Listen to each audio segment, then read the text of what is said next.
Welcome one, welcome all to episode 269 of the Xbox Expansion Pass, recorded on Saturday, March 29th, 2025. I'm your host, Luke Lohr, the InsipidGhost, joined by my co-host, the intrepid Captain Logun. Today we'll be discussing Assassin's Creed and Ubisoft being purchased by Tencent, possibly, sort of, kind of. We'll be looking at Crystal Dynamics layoffs and what that might mean for Perfect Dark, and a Nintendo Direct revealed plenty of games on the way for Xbox, including Marvel titles. All that and more. Logan, we like to start the show by offering words of kindness to those who have made our gaming weeks better. But first, how are you, my friend? Good. Happy to announce that we received a code from Xbox and Compulsion. Thank you for sending that out for South of Midnight. So we are covering that for review.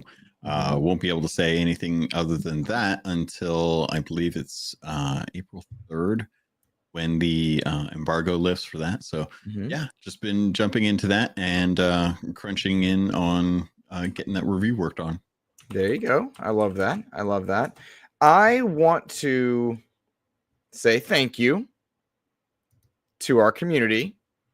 I also want our community to know that I'm very upset with them. Logan, 2 weeks ago, the wonderful King David and the incredible Clutch Quando supported us in helping us get to SGF. And we raised $200 was our goal. We raised more than that thanks to some very generous people. And I had to purchase Batman Crocs. And Logan, I have done just that. I posted the video not 10 minutes ago for those who are interested. There is a short of my Batman Crocs on display. It is complete with music. Please don't play it on the episode because it's allowed by YouTube in the shorts, but it is rough. Clutch Quando, of course, amazing, as did everybody else that supported us. I know some people supported you in the last week's episode. But that video is up there. It's there. It's public. You guys can all see me embarrassing myself in Crocs. Oh boy. It was something. Oh my God. So why are you upset at them? I am not upset at them. They have supported us tremendously. I am upset with myself, Logan, and I'd like you to know why. Okay. These ugly, hideous, amazing Batman Crocs are so comfortable that I don't want to be one of the people. But I feel that on this trip, on this airplane that I'm going to be flying to LA in, I'm going to be there. So that's been done. The video is there. I will make a video at the airport, for members of the channel and for our Patreon people. That one's going to be private. This one's public. But yeah, that happened. It has happened. I am oh boy, it's something. So yeah. I see Clutch Quando in the chat. Good to see you, my friend. He says team effort and the Crocs are fire. Oh man, good to see the Crocs or something. Good to see Verg based Brizzle in the house. Aussie fan 80 in the house as well. He dropped some comments on my Assassin's Creed short that I put out to some dope rock music, man, which I appreciated. Appreciate that. We've got, let's see here, X Bacon Gaming in the chat. Luke has given up on life. Hey man, I'm just trying to get to the people, you know. Aussie fan says Batman Crocs. Bacon says figured I would have whiter legs. I actually tanned quite well in the summer. The camera just doesn't pick it up. Gentle Stone in the house. Good to see you. That's the takeaway. It's something. Logan, my chat is underneath our episode as opposed to beside it. I did something today when I was watching Kay Asante's brilliant interview, and I don't know how to fix it. It's very frustrating. You might need to go from theater mode back to mini or back to default view. I'm in default. You might be zoomed in the browser. I don't know. Well, that might be it. Okay, try that. This is why Luke needs two monitors in case he messes up on one.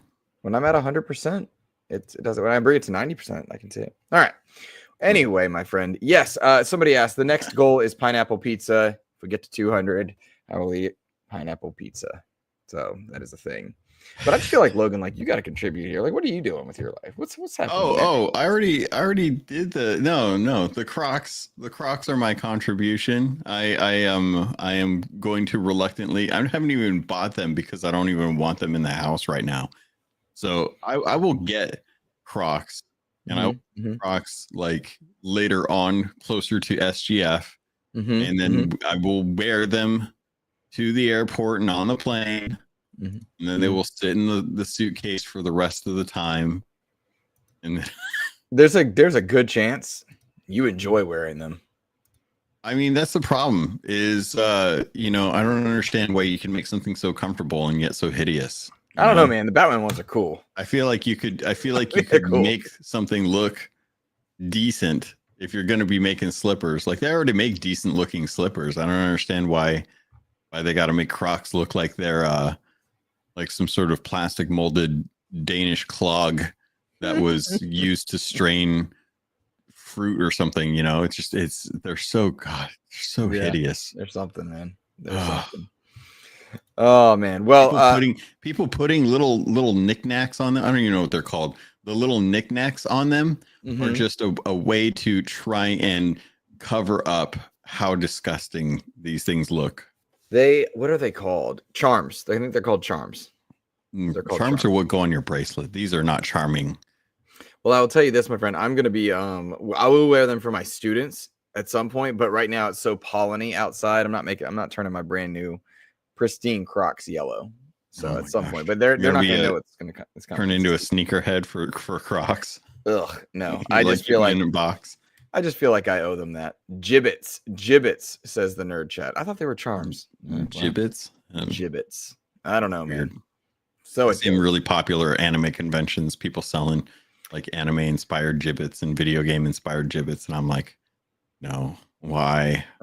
Why are we walking around looking like we just rolled out of bed and didn't want to actually put any effort in? Fair. Shout out to Addy Zero, member for 8 months, says salute. Addy, good to see you, my friend. Oh goodness, Freight Conductor, who won a copy of Assassin's Creed Shadows last week from you, and then gifted it to Gentlestone, just dropped a $10 super chat towards the cause. So appreciate that. I appreciate the support. I also don't appreciate the support. Chat, I want you to know, if you get this goal, I will 100% order some Little Caesars pizza with pineapple on it to be delivered to his house. I have his address. I'm telling you right now, I will eat it on air or make a video, either one. Oh, it's going to be on air. But for it to be Little Caesars pizza, that is a stretch goal. And yeah, that's both me trying to fund this trip, but also like real talk. Little Caesars is trash pizza. Like you got to do something like, oh no. Oh man, that's the beauty of it. That's the beauty of pineapple on pizza is delicious. If anyone wants to send me pineapple on pizza, I will happily eat that. That is not a punishment for me. I very much enjoy that. I'll go get I almost did a pizza night last night, dude. I was thinking about Ninja Turtles, and it's been a hell of a week personally. Yeah. Like it's the month of March has not been kind to Mr. Logan.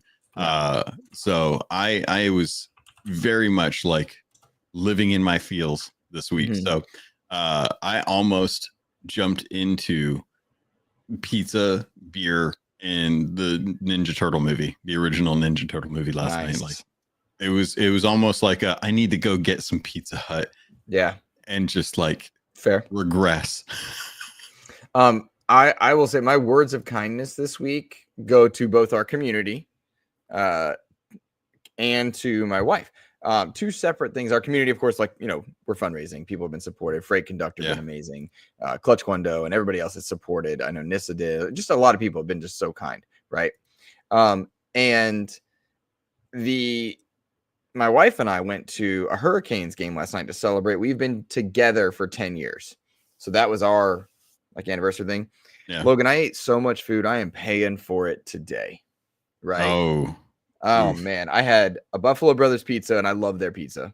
Excited by that. I had a giant M&M cookie, delicious.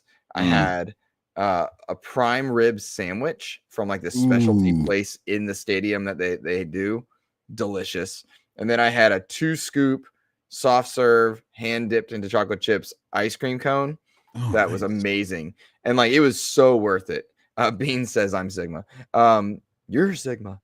The real talk, it was amazing, delicious. Man, did I pay for it this morning. I've only had applesauce and water and a bit of coffee today. I'm fed for Saturday. I'm not having any food. You need like one of those little squeeze it pouches with the apple juice in it. Yeah. God, we're children. There it is. Yeah, we are. So, yeah, thank you, Gentle Stone. Oh my god. We call her Mrs. Ghost, and she filmed the Croc video for me, which was a lovely. So congrats on the 10-year anniversary, huge milestone, especially in today's couples. Thank you, Ozzy fan. Yeah, not an easy thing. Truly not an easy thing. And wonderful woman, great person, helps me be my best. Been together for 10 years, married for I don't know how many, something. So, but yeah, just a great human being that helps me be better. So nice. So Congrats. Logan, we've got plenty to talk about this week. Yeah. You like you said, you're reviewing South of Midnight. We're not able to talk anything about it, correct? Correct. Yeah. Correct. We can just announce that we're actually doing it, and then that's it. So fantastic. I want to give a shout out to Kay Asante, who's making his own show is live right now, but he had on the audio director for South of Midnight just an hour or two ago. Really enjoyed that interview. Please go check out and support him. So we want to talk about South of Midnight next week. You're going to be putting out a review during the week, I believe, when embargo lifts, whenever that is. I want to start with Assassin's Creed news because Assassin's Creed has been the talk of the town in the last 2 weeks. Not only has it been like the big game releasing, but of course it's the big game coupled with some controversy for logical reasons and illogical reasons. The logical reasons being that Ubisoft is in turmoil. Yves Guillemot and the team shopping around portions of it. Well, it was reported by a number of outlets, and I pulled the article from Bloomberg because I found that Bloomberg's reporting just to be consistently solid. Essentially, Assassin's Creed Shadows hit 3 million players this past week after launching on May 20th. So I can move that in a bit. 3 million players after launching on May 20th. That's really good. In fact, it's extremely impressive given that it outpaces Origins, Odyssey, and Mirage. It does not outpace Valhalla, with the asterisk and caveat, I think fairly, that Valhalla launched as soon as Shelter in Place was a thing during the pandemic, and it was around the Series SX and PS5 launch. So it was like the next gen title that people were jumping into. But it's outpacing, Shadows is outpacing Origins, Odyssey, and Mirage, all good to great games in my opinion. They did not release sales numbers because Ubisoft Plus is a thing, and I don't think we will see sales numbers for a while because Ubisoft Plus wants to kind of keep their numbers a bit hidden, though we do know that 9% of Ubisoft customers have subscribed to Ubisoft Plus. Take that for what you will. So all in all, I think on the Shadows front, I think it's doing very well, and I'm quite pleased to see that it is selling well. I've seen people try to frame this as if it's a negative. I don't believe it is. I find it to be pretty great. And I think this is a good thing to see 3 million people playing it, and we're 9 days from release. That's fantastic. What do you think? I think it's awesome. I think this is a solid win for Ubisoft. They clearly delayed it and put some more time into it. They definitely wanted to make sure that the game was running well. Originally it was supposed to come out, gosh, what was it? August of last year? I think it was like August or September. It was like springtime, or not springtime, fall or summer of last year. And we were genuinely like looking forward to it and have been looking forward to it for a while. It was pushed out to February, and then again it was delayed for another month. And honestly, good. It was one of the things that we've seen, or we used to see with Blizzard. Blizzard very much like used to be known for it'll be ready when it's ready. When's it coming out? Soon. And they would say soon. And it would say soon so much that they would eventually, like, people would be like, oh, they're going to trademark soon, because they say soon so much. So it's like a phrase, an increment of time for them. So if if Ubisoft can take a look at this, learn the lessons that they had when they give studios more time to be able to work on the game. This is one of the criticisms I think for a lot of games that have been coming out over the last 5-6 years, is that they always feel underbaked and that there's always issues with them, and that studios are too heavily reliant on day one patches to alleviate all of those issues. Even doing in embargoed reviews, most of the time you have like a whole list of things to be aware of within those embargoes that let you know, like, hey, these are known issues, so don't take this into account when you're reviewing the game. Also be aware that this may cause issues with your gameplay.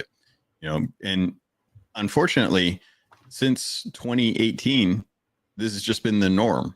And even before then, but it really kind of shone a light on this, I think, when Cyberpunk for last gen consoles came out, and people were seeing just how inoptimized that game was. So seeing that Ubisoft is taking that time, giving it Shadows an opportunity to succeed, will hopefully allow the next team more time to be able to really kind of hone in, get some QA time, address major issues, address playability, and you start to see what happens. You get a really good game. It's why a lot of games that do get that time turn out really, really well. We see it a lot more with indie games, because indie games they don't have like a publisher pushing for them to make a fantastic game. And as much as I like to joke about how Hollow Knight Silksong isn't actually a game, that game will probably be one of the most polished, tight games that you ever see, because they're not just releasing it to get it out there because they know they could cash in on the anticipation of it. They're genuinely going to make sure that that it does actually come out in a good state. Absolutely. No, I think they did pull that off. Like, I know I'm very high on it. Please check out our review on the channel. I'm very proud of that review. I'm loving it, and I think they did a lot of those things. They came out in a state that is just extremely playable, very user friendly. One of the things I thought was very interesting, for those who haven't been following just some of the controversies or discussions, the Japanese government was frustrated that people could go into shrines and break certain things, which I found a bit silly personally. And I know that might sound immediately insensitive. I don't mean for it to.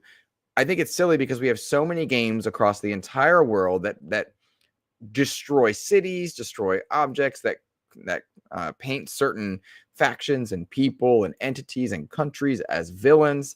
The idea that you can break some pots in a room was a bit odd. That said, Ubisoft, so quick to respond, didn't even make it an issue, made it so those things are unbreakable.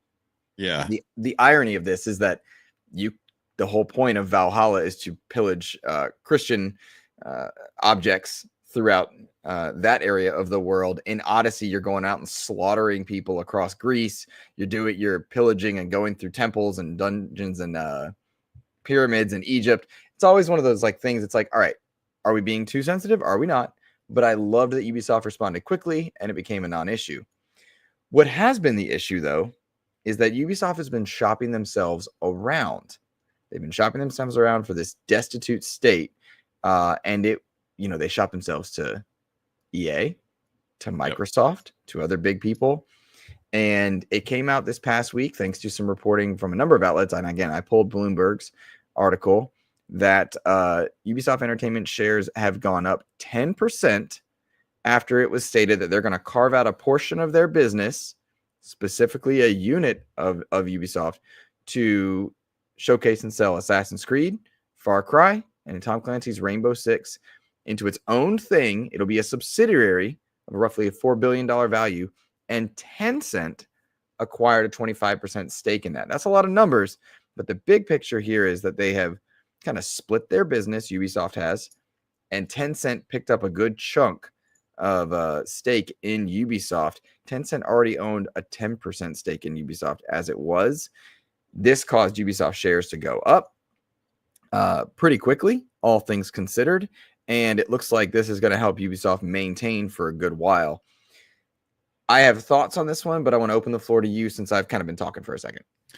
It's interesting to kind of see them do this because obviously they feel like Assassin's Creed, Far Cry, and Rainbow Six are their golden gooses, and they want to maintain those franchises due to the nature of how popular they are, but also how good they are as a live service.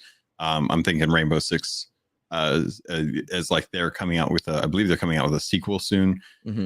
Like they want to make sure that these games maintain, and everything else is for better or worse a side project. And that to me says that they are willing to let go of those IPs if they wanted to shop out those studios and those intellectual properties to other companies to try and shore up some of the costs of what they're doing without necessarily lingering on them, or maybe even just do what Konami did and just park them in a vault somewhere until they're ready to come back to them, maybe when they're in a better state.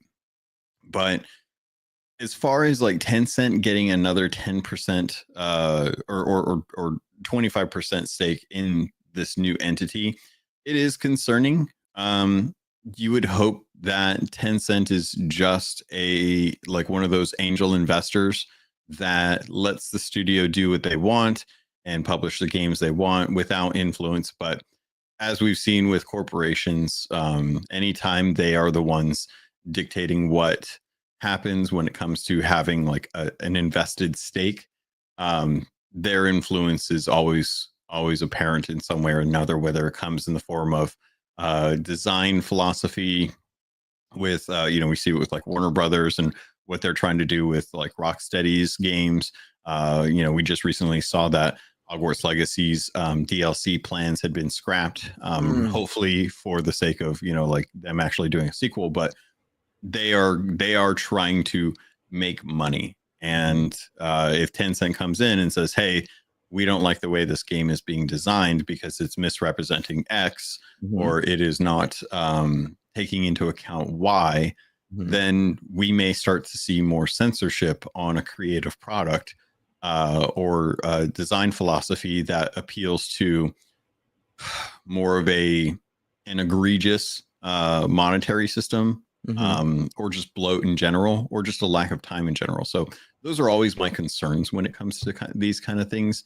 I had the same feeling when Xbox bought Bethesda that stuff was going to be changed up or shifted away from what they typically do. We did see that, and now we're starting to see that app actually go back because they've realized that their consoles are no longer the best way for them to reach players when it comes to their games. So the games that we thought were going to be completely exclusive are now going to be multi-plat with Indiana Jones just getting its announcement date for coming out on PlayStation 5.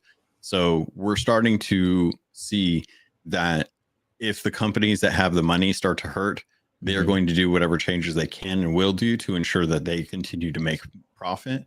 And with Tencent, it's just not a company that I have a lot of trust in. So I'm wary of this, but at the same time, when Ubisoft is hurting, that's usually when they're making their best content. It's absolutely true. That last part being my favorite point you're making, because when Ubisoft was fending off Vivendi, we saw a complete retooling of their games, and they brought out, I think, some of their best work. But I do just have this odd feeling about Tencent. But I wonder if that's how others feel about Microsoft, right? Yeah, very much too. Very, very, very much don't trust Microsoft. Same way they don't trust Apple. Same way they don't trust Google. Sure. Big corporations have, we're seeing it with Microsoft too.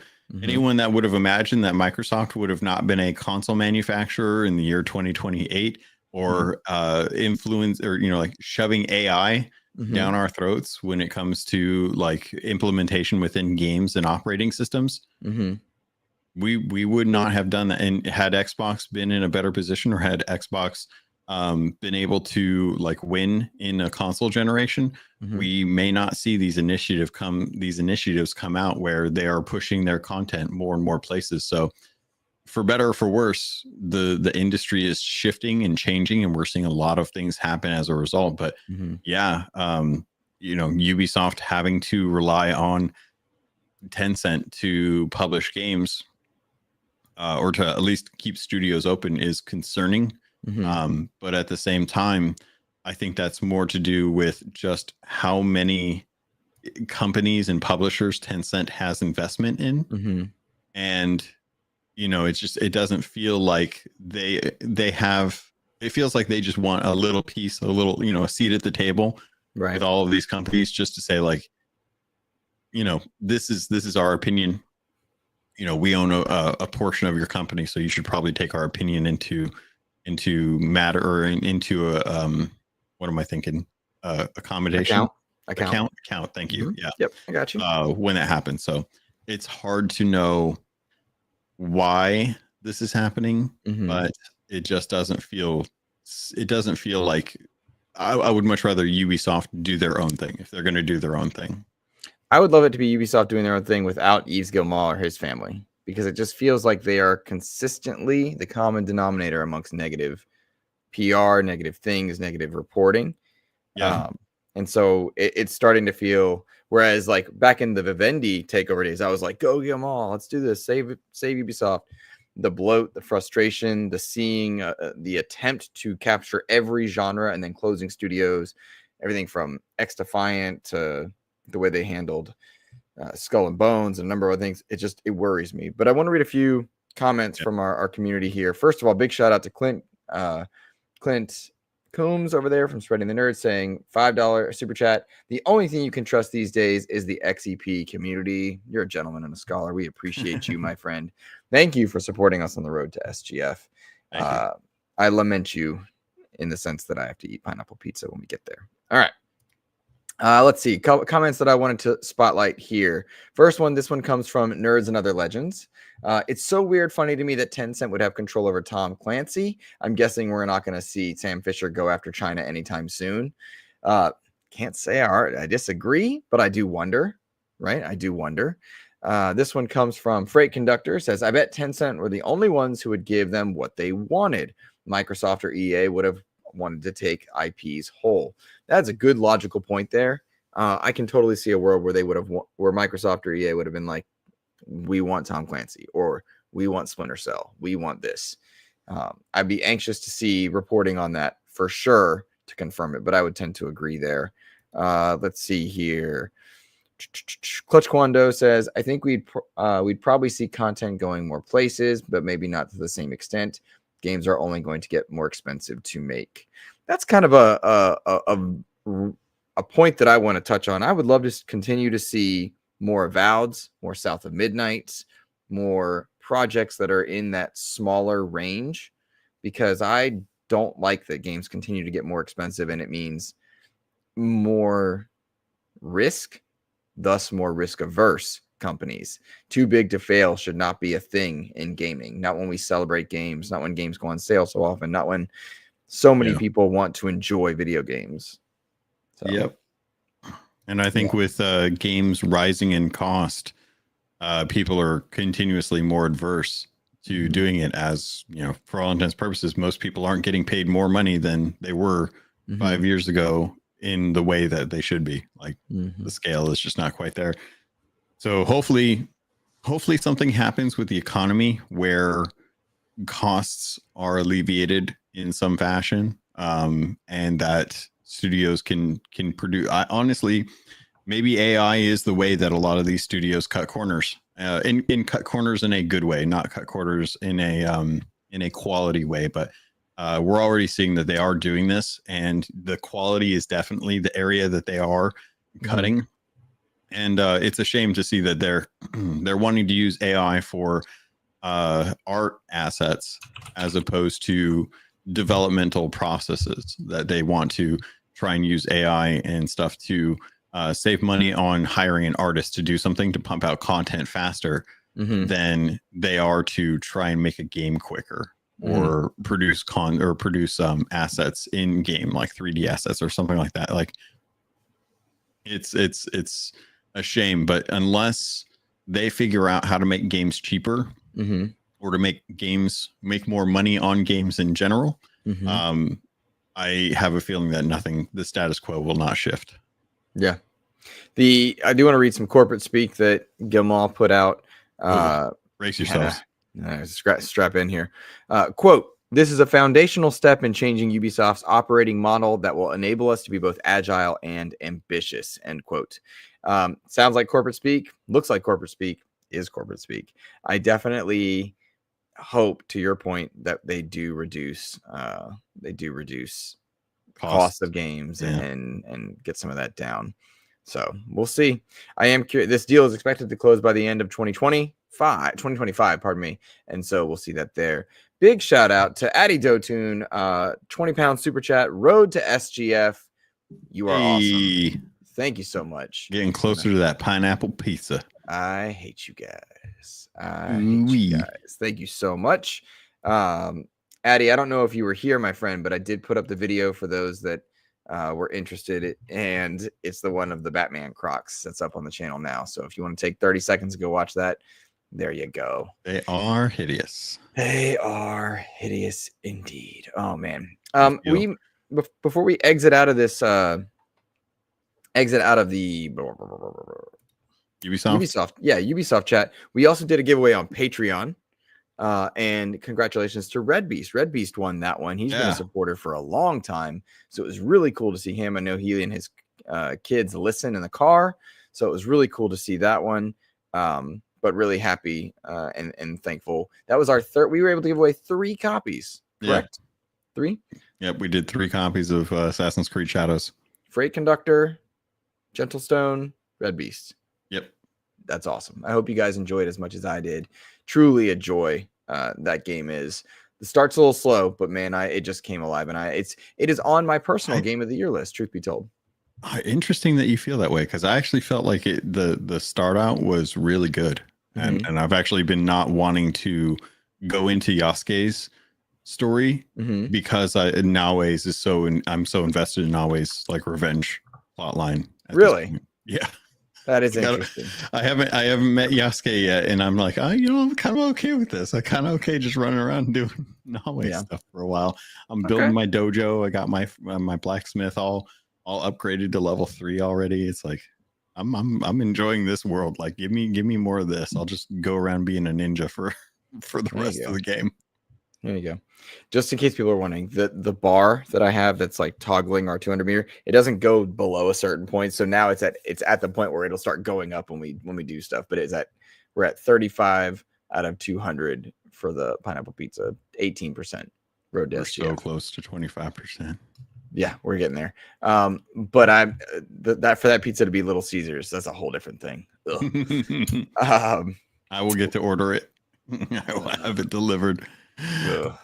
Oh man, yeah. Overall, I think to kind of round out the topic for Ubisoft, if Ubisoft is able to continue, and honestly, it's kind of like with Gearbox with Randy Pitchford.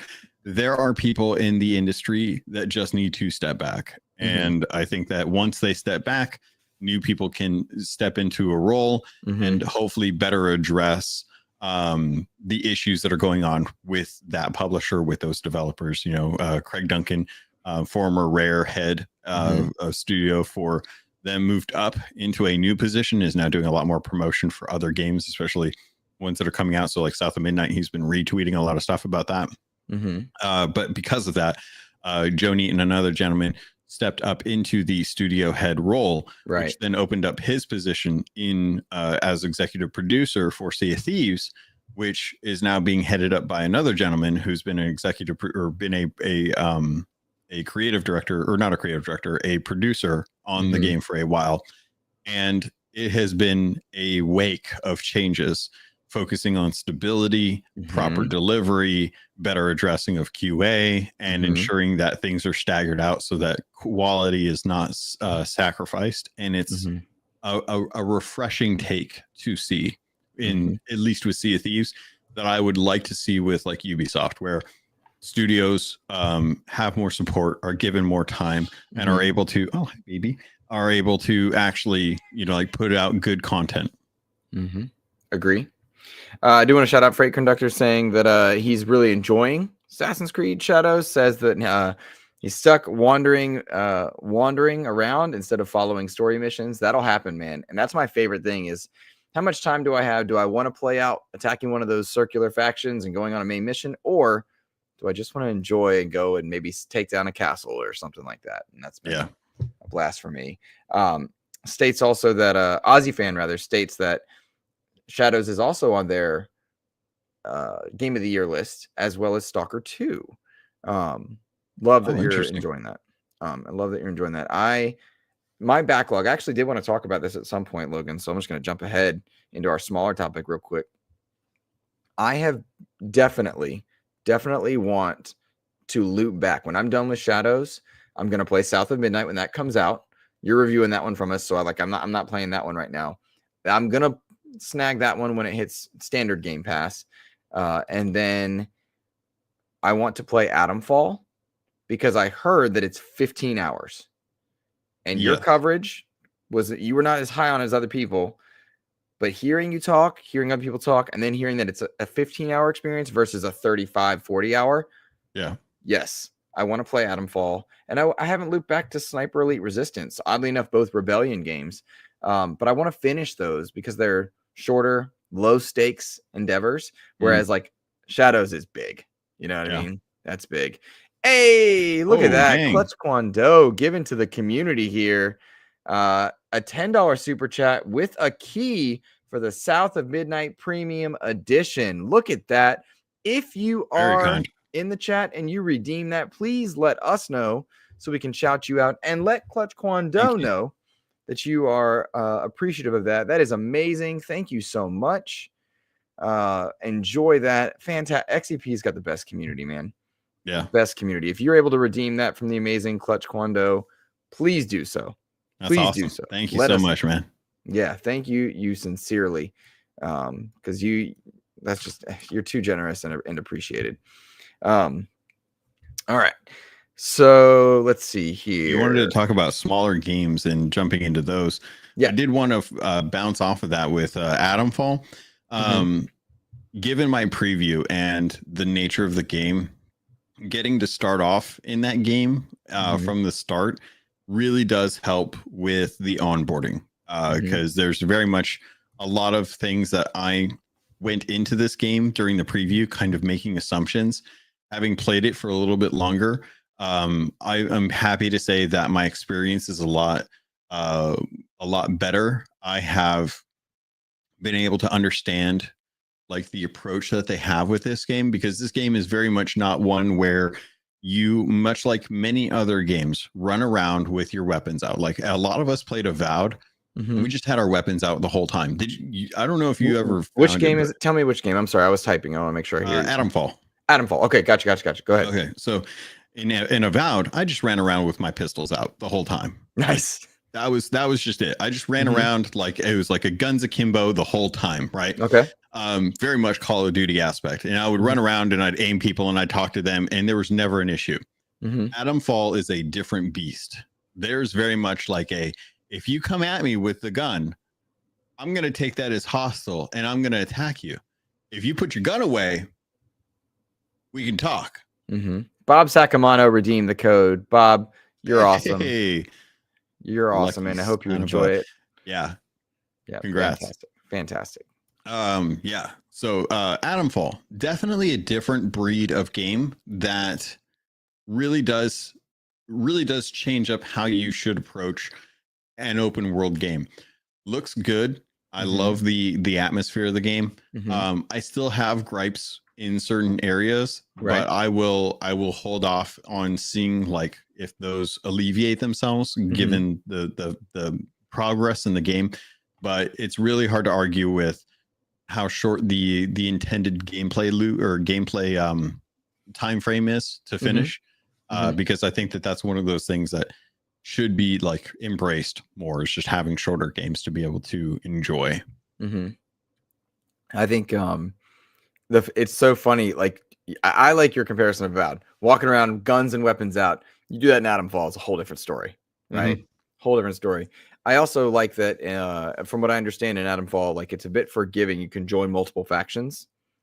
There is a system that you can allow, like you can join or you can become friendly with people that you normally you wouldn't think that you would be.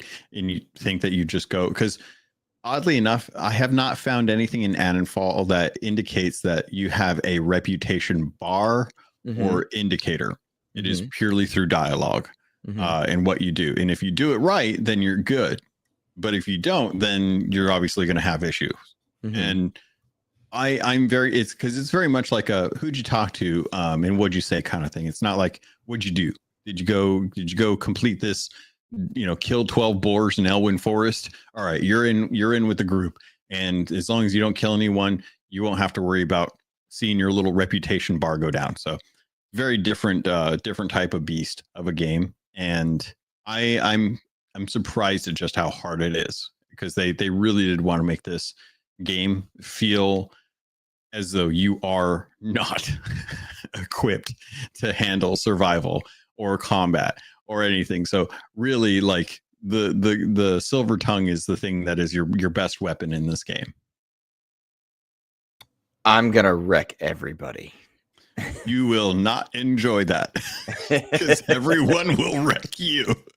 Oh man! When patrols go around and it's like 5 or 6 mobs and they all, and like all you have is a cricket bat, a kick, and a hope and a dream, maybe a Cornish pasty. You're gonna think real hard about whether or not you want to take on that group of 6 people with guns. Carrying around that cricket bat reminds me of, what was it, Zombie U? Oh yeah, yeah, like walking around in Zombie U, like I'm gonna take you out and you out. Yeah. Oh my god. Oh man. Nonetheless, I'm excited. I'm excited to play Atomfall, but I do know that once I get South of Midnight, that's where I want my attention to be. I'm very excited for that game. That looks like a Luke style game, and I know you can't tell me, so don't. But like it looks like a Luke game because I just enjoy simple, fun combat, that kind of thing. That's what I loved about Avowed, was the combat loop, whereas other people, they played that all dialogue, Yeah. So, yeah. Based on the trailers that I've seen, I've been looking forward to diving into this game for a while, and very, very invested in making sure that I do a good job on this review. I'm excited for it. I really am. Yeah. I really am. I do want to shout out one of our community members, Addy Dotun, asking us, asking the community who is enjoying Last Berserker Kazhan.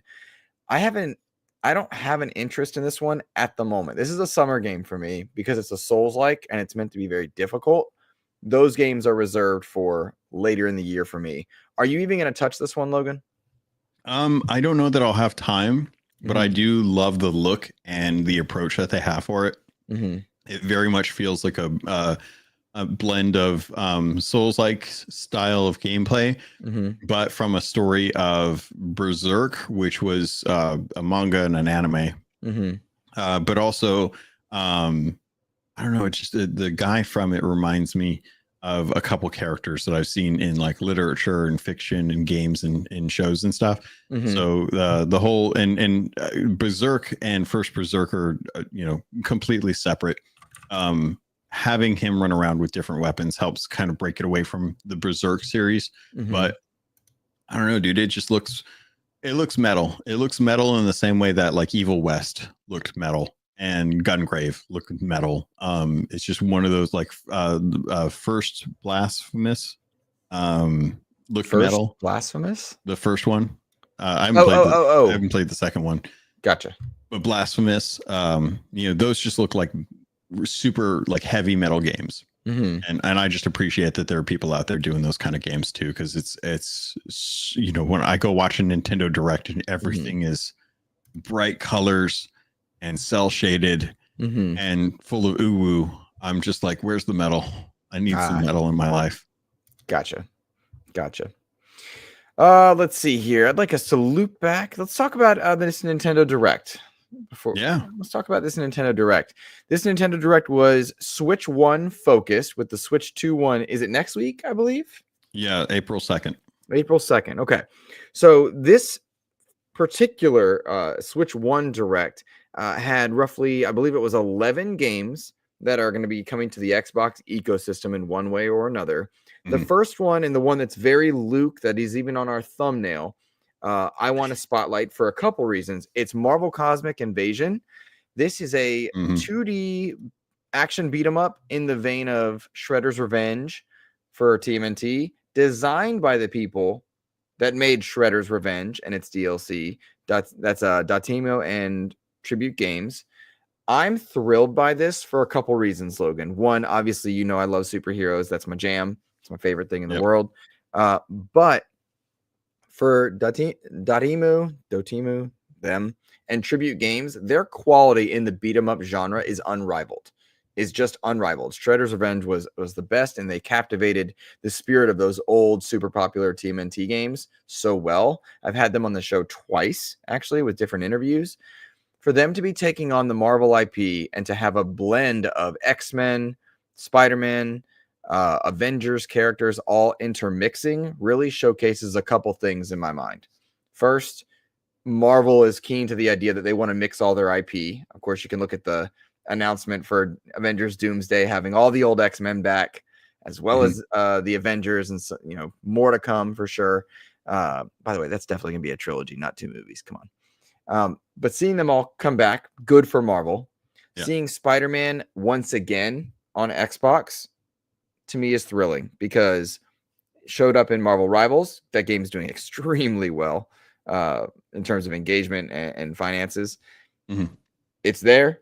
And then this character is here. So I'm just thrilled to see Marvel keen to put their properties everywhere, because there was a window of time where it was PlayStation heavy or Nintendo heavy, and now we're just putting it everywhere. And it likely lines up with Xbox's vision for PC future. But I'm just thrilled to see this happen. This is, I think, very fan requested, and then having a great developer for it. I'm just so happy on so many levels to see this one here. I know you are not as into superheroes as I am, but to see all these characters kind of together, coalescing, seeing the news of Avengers Doomsday, and then the developers behind this one, does it move the needle for you in any way? Oh, dude, I'm thrilled. I want to jump into this game. Oh, cool. It looks amazing. And I mean, I grew up with the Marvels, I grew up with X-Men 1990s cartoon.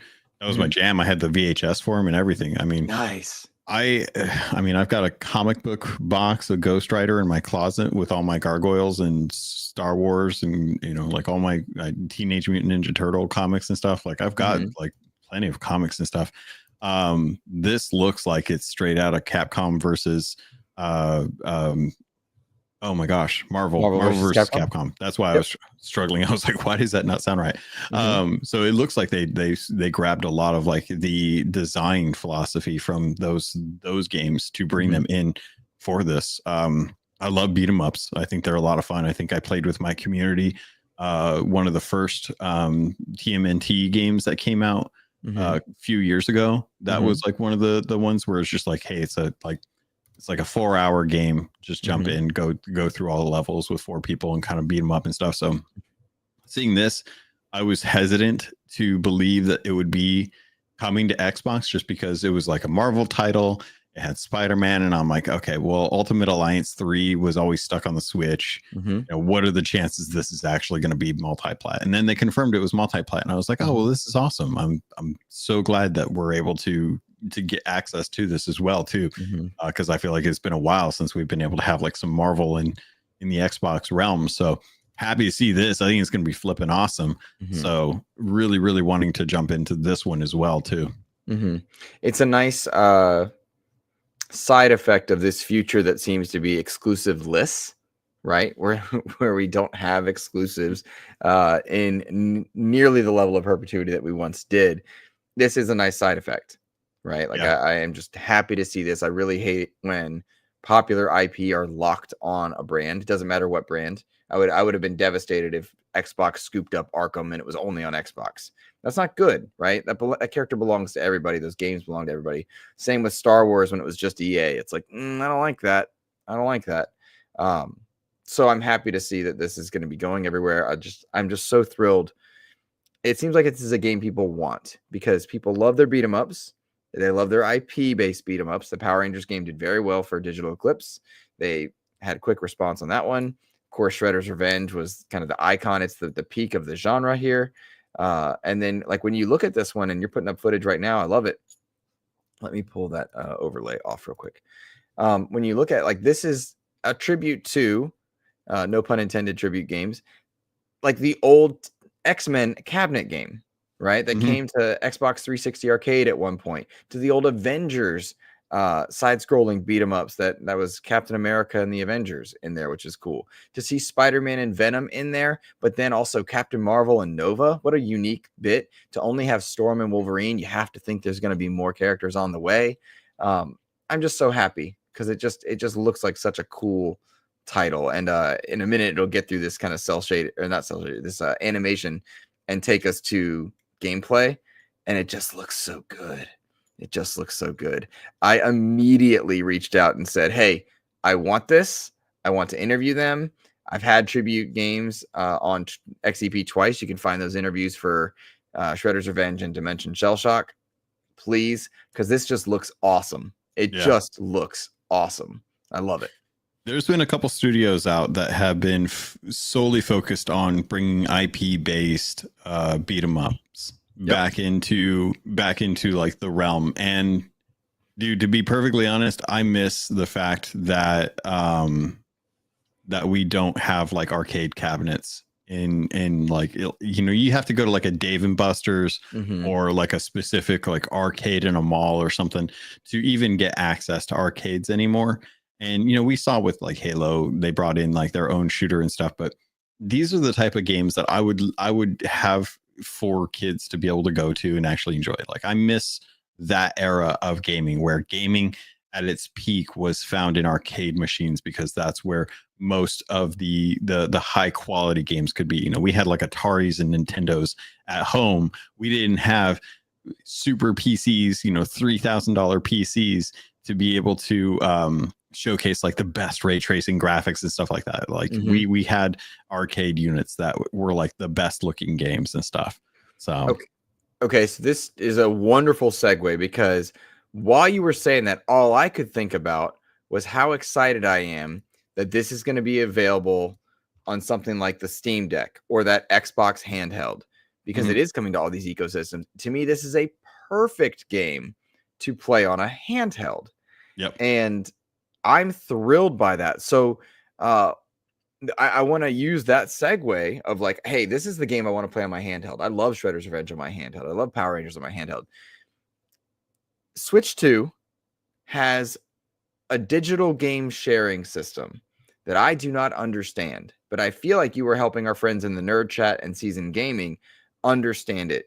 And the reason I'd like you to talk about it, if you're willing, is Xbox already has game sharing, but we've really wondered as a gaming community what it means to digitally own, share, or allow multiple consoles under the same profile. Would you mind talking about what Nintendo's solution to this problem was? Yeah. So if you guys didn't get a chance to watch the Nintendo Direct, it happened this week. It was really interesting to see all the games that they announced. They did talk about Metroid Prime 4, which was kind of cool. But one of the things that they actually introduced was called Virtual Game Card. And they showcased this in a way that I think presented well, but really didn't address some of the issues that I have with it. So effectively what they're doing is, if you own your Nintendo Switch, if you buy a game digitally, you can download it from your library at any point in time on multiple consoles. As long as you have your account logged into your Nintendo ID, you can have a profile on that system and you can play those games. And you can usually let people on that system play those games as well too. Nintendo is shifting away from that to a system that feels like it's more a physical cartridge that you can share than a digital game that you download. So they came up with the virtual game card. And what this does is it effectively makes all of your games similar to a physical cartridge, like as if you were to pop one in and pop one out. It's a very interesting thing to take a look at and see like what they're planning to do. They say the new virtual game card feature lets you easily manage your digital Nintendo Switch games, including lending to your Nintendo account family group members. This new system update will be released in late April. And I like that they are doing this because they are looking at digital games as something that is transferable between more than just your system to another system. They are thinking about it as if it is something that you can physically lend to someone. So I like that they are going about this, but I have issues. Currently, if I want to play a game and I have you as a friend group on my family account, I would have to give you like my login information to add an account to your Nintendo Switch for you to be able to get access to my game library, which on a family account shouldn't be too big of an issue. But if I were to buy a video game and say we lived close enough to be able to do this, which we will later this year, we could actually go to meet up with each other, and I could lend a game to you with this virtual card system. We could meet up. I could if you're on my family plan and we're on a local Wi-Fi connection, I can lend you one of my games for 2 weeks. And after 2 weeks, that will come back to me.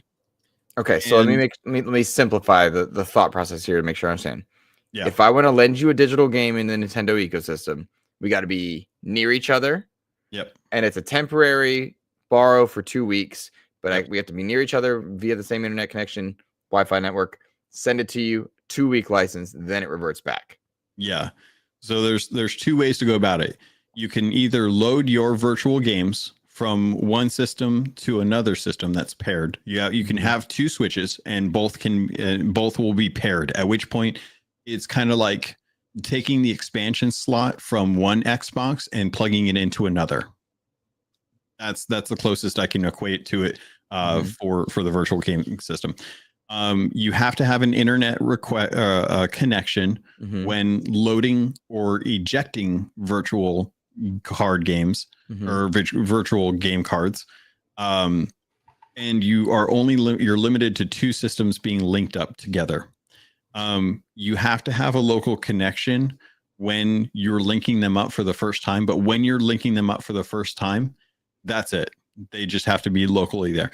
After that, it doesn't matter how far apart they are. As long as you have internet access, you can load or unload from one system to the other, which then makes me wonder, like, okay, if I were to link up my Switch with, say, like HX, and we did it locally, I would then be able to move any of my virtual game cards over from my system over to her system, and she would be able to play those games without the 2-week period.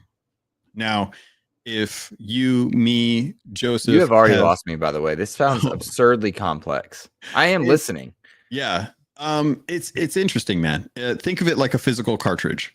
And that's the easiest way to go about it. If you want to lend a game to someone and it's a digital game, you would have to be near them, and you would have to give them your card, your virtual game card, and they would have it for 2 weeks.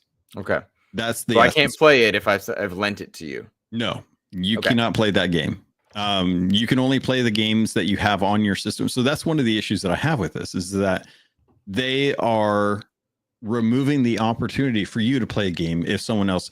It's not like, imagine if you gave someone your Netflix login and they wanted to watch a show, you would have to give them access to that show, and you would lose access to that show on your account. Okay. Even if they were on a different account and they just are a guest account on your Netflix thing. So it's like, it's already kind of removing some of the things that I think are good about a digital library, which is like you have access to all of your games all the time. So that way, if you did want to play one, but you lent it out, well, you can't do anything until you ask them to give it back to you, which you would have to do locally. And you would have to be on their family account to be able to do it. So all right. So here's the reason I ask all this, because this sounds needlessly complex despite being easy to understand when you say like, all right, if you want to lend it, it's like a cartridge. You got to be near them, give it, and then you get it back. But do we anticipate anyone else adopting this? Because in the last month, we've watched the Split Fiction owners. You buy that thing, you can get a code for anywhere. You just don't get achievements, and you can play it with anybody, right? Yeah. Xbox is going to have its own stuff on a handheld that they are supporting directly. They're already supporting game sharing. They already have, like, recently the Backbone came out with an Xbox One edition. Xbox is all in on this handheld world and cloud-based world. Do you anticipate them making any adjustments to their system? Do you want them to? That is similar to what Nintendo's doing? So here's the interesting thing about this. Nintendo has positioned itself to create this virtual game card system in a way that is effectively an NFT. You have to have online access to authenticate the access to the game. You cannot own the game while you are lending it out. You are without possession. When that game comes back, you have full access to it. You can only have 2 systems connected to each other to be able to permanently transfer one game to another system. This is effectively the NFT thing that people were freaked out about when it came to video games. In realization, Nintendo has done it. It's not something that is too unsimilar from the game share system that Xbox has. If other companies go forward with doing this, the issue that I have is that virtual games, digital games, will be tied closer to where they are accessed and what ecosystems they're locked to and who allows transfer of those games. What it opens up is the opportunity. So if this is a virtual game card, it is an authenticated license of this game. You cannot move this game from one system without taking it off of another. What does that tell you about having games that are multi-plat? Could you move a virtual game card that is a multi-plat game from one PlayStation to one Xbox, or from one Xbox to one Switch?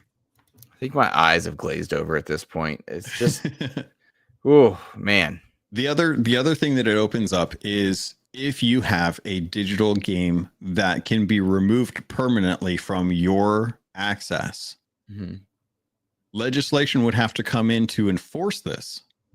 But it does open up the door to selling your copy of a game to another person. Because right now, your games are locked on that Switch. You can have 2 Switches, and you can transfer games between the 2. And you can share those games with your family group for 2 weeks. But you cannot sell that digital game to another person yet. And that is something that could happen. You could sell your game, your virtual game card, to another person if this system is implemented well. But I don't think companies are going to allow you to do that. I don't think that happens without legal enforcement. Ah, gotcha.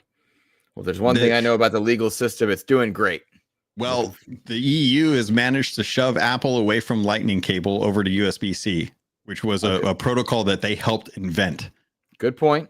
So it is possible for companies to be forced to do things that they don't want to do, as long as like the FCC or the no, what is it? Is it the FCC? I can never remember what FTC. FTC. As long as the FTC and the European Commission look at these companies and say, this is consumer hostile. You are building a walled garden. You need to allow people to sell these digital games that they are purchasing to other people. And if they do that, the virtual game card system is a good way of doing that, because they're already building in the opportunity for you to move one system or one game to another without having access to both as a digital asset. Oh boy, that was a lot. That was a lot. And like, I know it's a lot. And I just want, to me, I'm wondering who's tracking this. It's got to be parents, right? Yeah. Parents will be the ones that, like, they will probably have 1 or 2 switches. Like mom and dad will have their 2 switches, and and they will transfer games between the two. Mm-hmm. They have the kids on the family plan. Mm-hmm. The kids will want to play a game. The parent will lend out that game for a couple weeks, and then it'll come back to the parent's Switch. Mm-hmm. And that's all stuff that has to happen locally. Gotcha. All right. Fair enough. Whew. Okay. So let's go back to that Nintendo Direct. That was the Marvel element and the Luke element of that Direct is why I wanted to call that out. Yeah. But I'm curious if there was anything else that struck your fancy in that list of games headed to Xbox. I think it's cool to see Gradius just because I think Gradius is fun. But anything else pop in there? That was pretty interesting. Not really. The ones that are coming to Xbox, I think it's really kind of cool that the Dragon Quest 1 and 2 are coming because it's a Square Enix game, and having Dragon Quest available on Xbox is kind of a wild concept. When I think Dragon Quest, I think Sony, I think Nintendo from like the SNES days and stuff. I know like Dragon Quest 11 still very popular as far as like the Dragon Quest games. So this looked beautiful. It looks like Octopath Traveler as far as like the style of game. The remaster, I think that they're doing a good job. There's some teases in there about some new stuff that they're adding to it. But Dragon Quest 1 and 2, it's a unique way to kind of bring to life some of those old games that people, when they look at, they're like, oh, old game, old, graphics, poo. Let's do something unique with it and stuff. And having those like the Octopath Traveler style thrown on it will help kind of make it look very interesting for folks that may have not given it any chance ahead of time because it's like an older Dragon Quest game. So hopefully they're doing something good with the remaster. You've got some other games in there that I think a lot of people in the community will probably get a kick out of, like the Witchbrook will definitely be something that folks will jump into. Shadow Labyrinth, a good Metroidvania from what I can tell. Monument Valley, if you guys haven't checked out Monument Valley, a good puzzle game. Really surprised to see that they're coming out with a third one. So happy to see that that's coming out this year. Got a couple weeks before the 1 and 2 make it their way over onto Xbox as well too. So really popular games over on Apple when the idea of like mobile games was still very fresh and all we had was like Monument Valley, Tiny Wings, Angry Birds, games in that, like Cut the Rope. Those were the style of like mobile games that we were getting. And it wasn't until like generations later that we started to get like Infinity Blade and then just full on, Resident Evils on phones and stuff. So really interested to see those, but that was kind of the roundup. It was kind of a lackluster direct for me.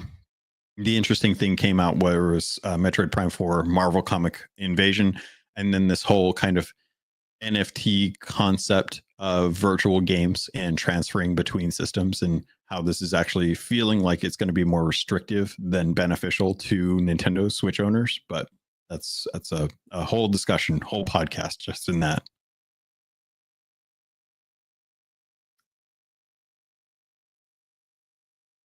You're sorry, muted. I apologize for being muted. I'm curious to see how next week goes. I was agreeing with you. I want to see how next week goes. Does it disrupt the industry? Does it pave the way for different announcements, new announcements? I'm curious to see this virtual game card system digest a bit. For this stuff to be Switch 1, I really loved because it eliminated questions about some of the stuff. I'm a huge Metroid fan, but that Switch is not good in modern times. Not good at all. And in a year where like I'm saving to go to SGF, I'm saving to do for one of this. Do I need the Xbox handheld, right? Like, is there a reason that I need it versus my Steam Deck? I have my eyes on all these other elements and things. What's the incentive to go switch to? Is it Metroid Prime 4? Is there something they're doing? And like, that's the thing, because I love Metroid, but we'll see. Yeah. So. Yeah. I don't think that this is going to really move the needle for people. I'm hopeful that people will take a look at this system and kind of recognize like what it is, but see the opportunity in it.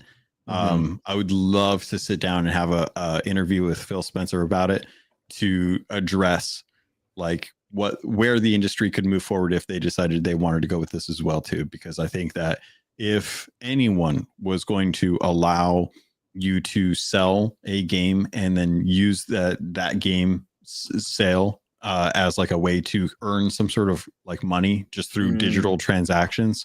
Yep. I think that Microsoft would be open to that, because I imagine if Microsoft got 10% of every sale for every digital game from one person to another person, that's just free money, because all they're doing is just, having access from one account to another. No different than if you were to jump onto an X Blade or, a server blade for xCloud and jump into a game that you already own. And all you're doing is just selling one game to someone else, and it gets pulled off of your account. Microsoft gets a cut, and it gets attached to someone else's account. It's all digital. There's no physical need for anything. It's all on servers that they already own. So I would love to talk with him about something like that. Yeah, big time. Big time. Just so many questions that come from it. And and in the word unprecedented is thrown around too often, I think. For in any number of mediums. But truly, it feels like this stuff is unprecedented. We've got to see and just watch the state evolve. And one thing Xbox has shown, to their credit, when they do something people don't like, they are good at responding quickly. So, like, if they misstep in this process, will they retract and go back? And there's a lot, man. There's a lot. All right, let's see here, Logan. Let's read some patrons.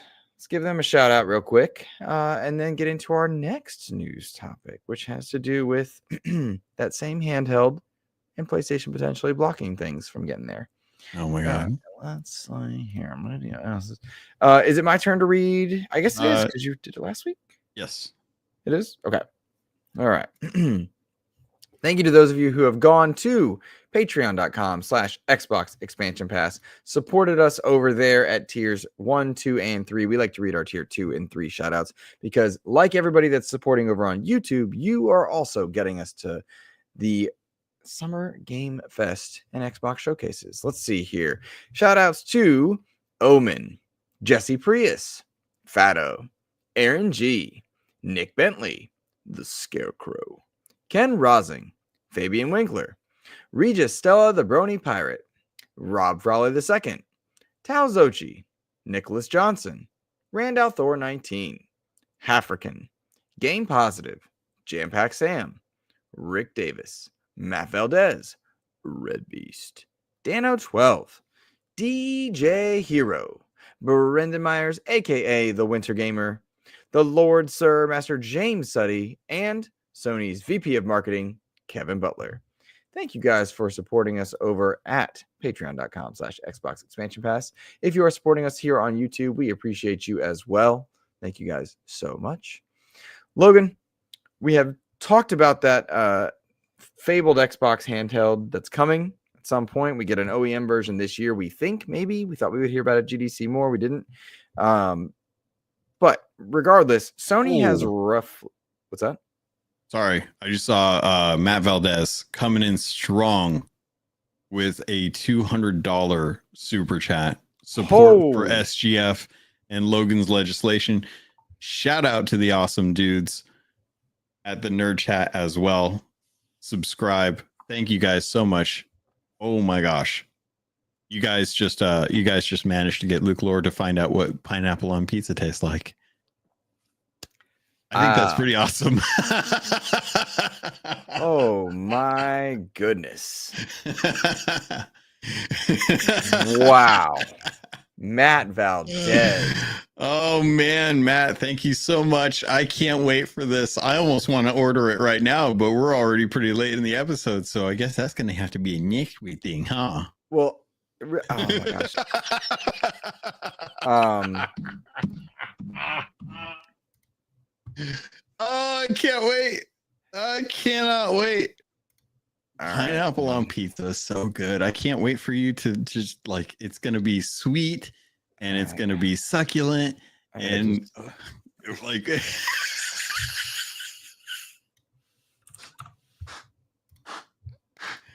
Thank you, Matt Valdez. Thank you, Tremendous. Matt. Thank you. So good. Oh my god. Thank you tremendously. I don't have the words to thank you for your generosity. Thank you. Oh.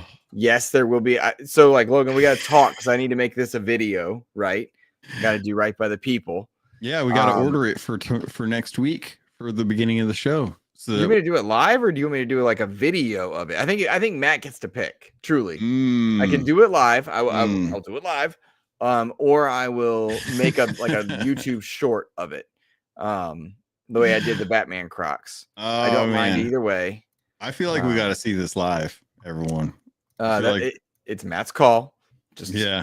But I hear you. And but Matt, just think about how good it's gonna feel. I don't want to be a punk ass, but like be able to. What's the Little Caesars number here? Like, what's the Little Caesars number? Because like nobody said it had to be Little Caesars. That's a stretch goal right there. I feel like okay. Little Caesars is not that bad. It's trash. It's trash, Logan. It's not trash. Shout out to the awesome nerd. Oh my gosh, I'm so flustered here. I do want to support Matt and also saying shout out to the nerd chat. I listen to them every week. I love those guys. I do want to give a shout out, especially to Bubble Boy over there. His job is tough. He's a counselor and he does the work that all kids need. So thank you. Oh my gosh. Okay, so I'm gonna move this off screen. Pineapple pizza achieved. I don't know. What's a good stretch goal that's not terrible? And Gentle Stone requests live. Matt, you get to pick, man. I feel like 50 is a reasonable for Little Caesars. Okay, 50. Okay. Yeah, I feel like 50 is a reasonable. Okay, so if we get 50 more, okay, so we're at 245 on the day. If we get to 295, got you. Little Caesars at 250. Oh my god! Or 295. Happy that the pineapple pizza is gonna be a I thing. hate y'all. No one said it had to have ham on it. Who said ham? Gentle. No one said that. Gentle Stone. That's a pineapple pizza, bud. It's a Hawaiian pizza. We didn't say Hawaiian pizza, Logan. You adding pineapple stuff. On pizza is the key ingredient, but it is a pineapple and ham. That's the whole point of it. What are you gonna have? It's not just gonna be sauce and pineapple. Come on. Is going to be cheese, ham, and pineapple. Clutch Quando. Little Caesars coming in, baby! Are you kidding me? Oh my god, it's so good. It's so good. It's so much better. And you know what? I want pineapple on pizza emote. I don't know what you got to do to get that, but I want a pineapple on pizza emote. And I think it's got to be live. I think it's got to be live. I think if I'm going to live stream my walking around in Crocs at the airport, you're going to have to eat some pineapple on pizza on next week's show. Oh my God. And you're going to have little pizza emotes for people to be able to do. I want pineapple pizza emotes for people to put in chat when you have to eat it. You just have to taste that sweet, like succulent pineapple mixed in with that ham and cheese from Little C's. All right, Clutch Quando gets to pick if there's ham on this thing. Oh man, y'all making it so much better to get to SGF. This is really helpful. Thank you so much, guys. Oh man, I cannot wait. I might even just one of these nights I might just be like, hey guys, we need to go and do like a Little Caesars night at SGF and just see if we can We're not doing it. We're not wasting an LA trip on that one. All right, hold on. Let me. Oh man, I'm updating this graphic here. I cannot believe it. Sweet and savory contrast. Pineapple and ham is a must. Thank you, Matt Valdez. Must be life. So let me ask you this, and you guys tell me, because what I would like to do, so they can live on the channel appropriately. It must be live. Says I wanted to make the video and then we watch it live, right? That was my thought. No. Well, I thought it'd be a good short. I thought it'd be a good short. Okay. You can clip that stuff later. You can go and do whatever you want with that video. You can download it from StreamYard. You can clip it later on. We're doing this live. I want to be able to react to you having to taste this. Okay. In real time. Like I don't want to go click on a link. I want to see you in shoving Little Caesars into Okay. your face. All right. If I'm going to be live streaming me going around in Crocs at the airport at like Why are you 5 in live the streaming morning. it? You want to live stream it, or are you making the video? Because I'm gonna make a video. That was part of the thing. No, dude, if I'm going to be doing Crocs and people want to do this, I'm going to do the airport flight thing. And as soon as I get past security, I'm going to live stream for the time that I'm going to be there sitting in my Crocs. Because if I'm going to have to sit there in my Crocs, y'all better show up for that. Because I'm not going to sit there and look stupid in Crocs. I'm not going to try to live stream the Crocs. I'm going to make the video for it, but I don't want to try and live stream it because I will be so anxious about getting to the flight, and so that would psych me out. But I got you on making a video, guys. I'm there for that one. Let's see. How much to take the ham off the pizza? You're right, Addy. Goodness gracious. Oh my gosh. Well, sincerely, thank you all for the generosity. Thank you guys. Beyond taken aback. So, all right, pineapple pizza it is this week.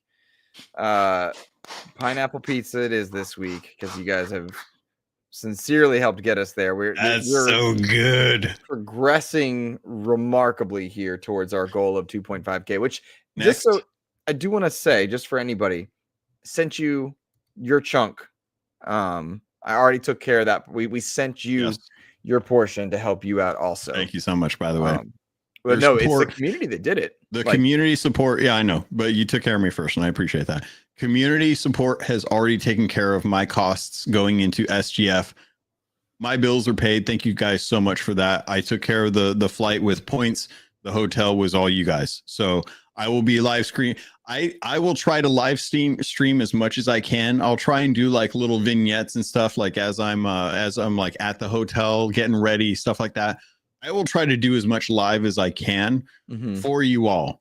I cannot guarantee a whole lot because my phone is like, it's only so, but I have done live streams in the past while I'm out walking.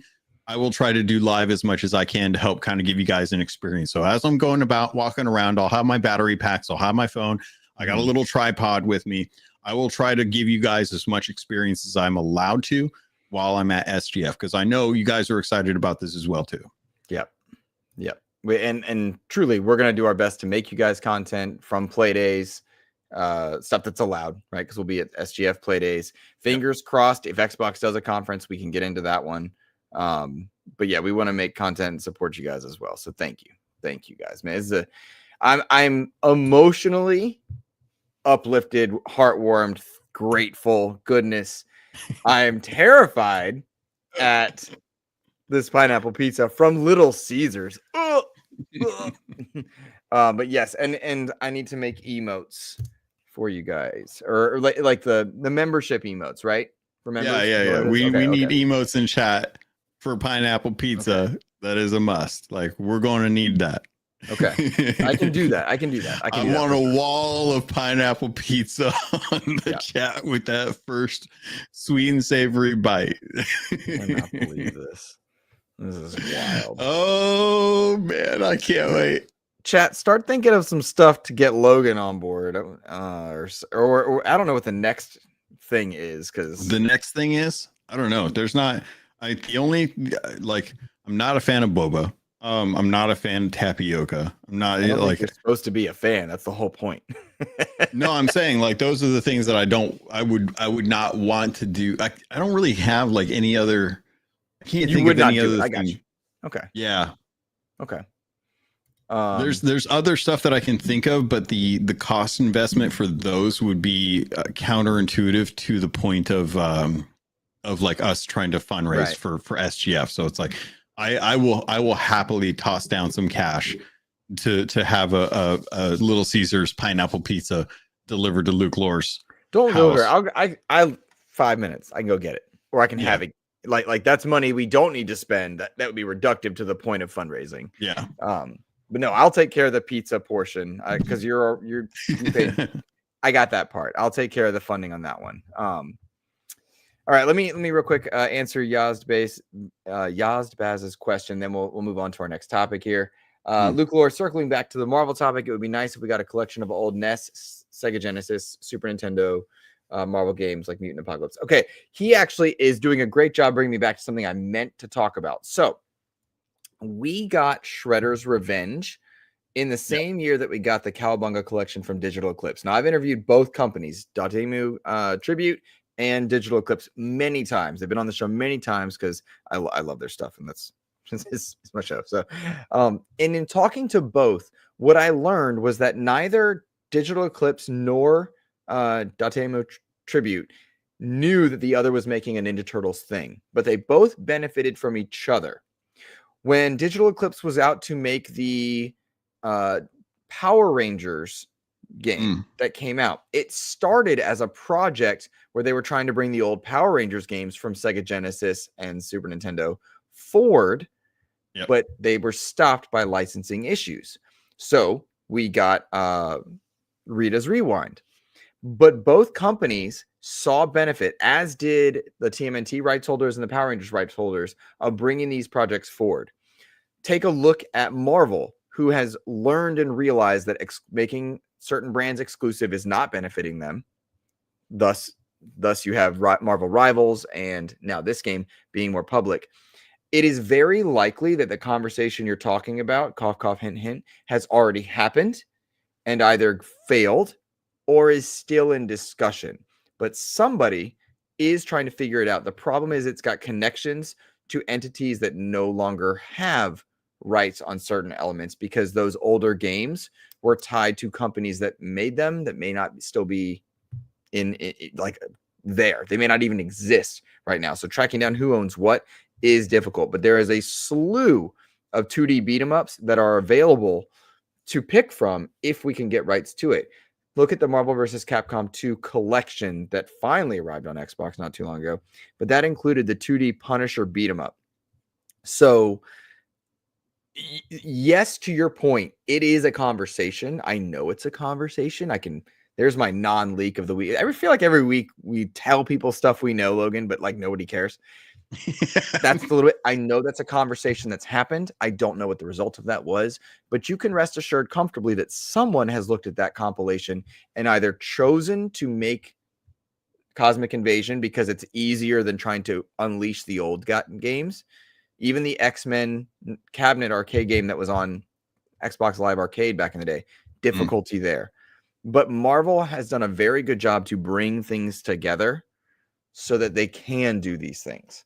So yes, that it's all a process. I certainly think, given the success of TMNT Shredder's Revenge and Cowabunga Collection, and the failure of Rita's Rewind to get the collection because they wanted those games in their game, it's gonna happen. Okay, it's gonna happen. Nerd Chat saying, make sure everyone hits the like button. Yes, please do. We would really appreciate that. I love that they said, make sure everyone hits the like button, comma, everyone. Agree. I missed in chat. What are they trying to do as a stretch goal? Well, I don't know because they're talking about like Vanilla Sky, which I have no problem with that movie. It's an okay movie. It's a terrible Tom Cruise movie. It's okay, dude. It's a sci-fi. It's like, watching an Assassin's Creed movie, but with Tom Cruise. They're talking about a wig, which goes back to my idea of just being a little too, like the cost investment versus like benefit. What it is. Yeah. I tell you, I do not like playing scary games. I do not like playing scary games at all. If we got a bar up for you streaming something like a stream for like something like that, like I that is one I'll throw up there as like an option. I don't want to do it. Do I like anchovies? I have no idea. I've never had an anchovy, so I could not tell you. I'm all for you streaming a horror game, especially one that's good, because there have been a lot of good ones that are quality games. Yeah, I've tried playing. I've tried playing The Last of Us, and I've tried playing Resident Evil 8. And both of those are ones that I had to stop at certain points because I was just like it's just a little too hard for me to get past certain points. All right. So I don't want you having a panic attack on stream. That's not helping. Phasmophobia was hard because I died like in the easy. I would love, and like maybe we could like see if H could join you on like in live talk. Me. But like if you played Resident Evil 7, that's the scariest of them. That might. So here's what I want you. Oh my god! I'm not, no. I'm not setting you up to have a panic attack on stream. I don't think that's fun. Well, I've never had a panic attack, so I wouldn't. It would just be frightening. I think Resident Evil 7 should be the peak of your mountain if you want to set this up, right? And it doesn't have to be this episode. Our community's been very generous, but like as our next, if that's something you want to do. But Resident Evil 8 is very manageable. In the horror category. I've already any game that has like horror elements and not enough ammo is already an issue for me. That's why Resident Evil 7 needs to be the peak of your mountain. But I will tell you, I don't want you playing the trash horror games. Like I want you to have a good game. What is a trash horror game? Well, like Slender Man, honestly, not very good. Oh, right. Dead Space, fantastic. Dead Space remake would be a great choice, Frank Conductor. I love that one. Horror game could be fun, but not for you. It's just already frightening. Dead Space is already frightening for me. Dead Space is a great game, but I think it's manageable because it's just actiony enough. Yeah, I mean, we've had like most horror games are generally pretty good. We've had like Silent Hill, Callisto Protocol, Dead Space, Resident Evil 7, Resident Evil 8, Resident Evil 4 remake. Oh, 4 remake, bro. Like you can handle that one. That game's so good, dude. I had trouble with the demo. I legit had trouble with the demo. Like I was running around and I was like, I do not like, dude, there's too many people. I don't like this whole like knife thing. It's killing. Like, just give me a lot of ammo. That's what I want. I just want a lot of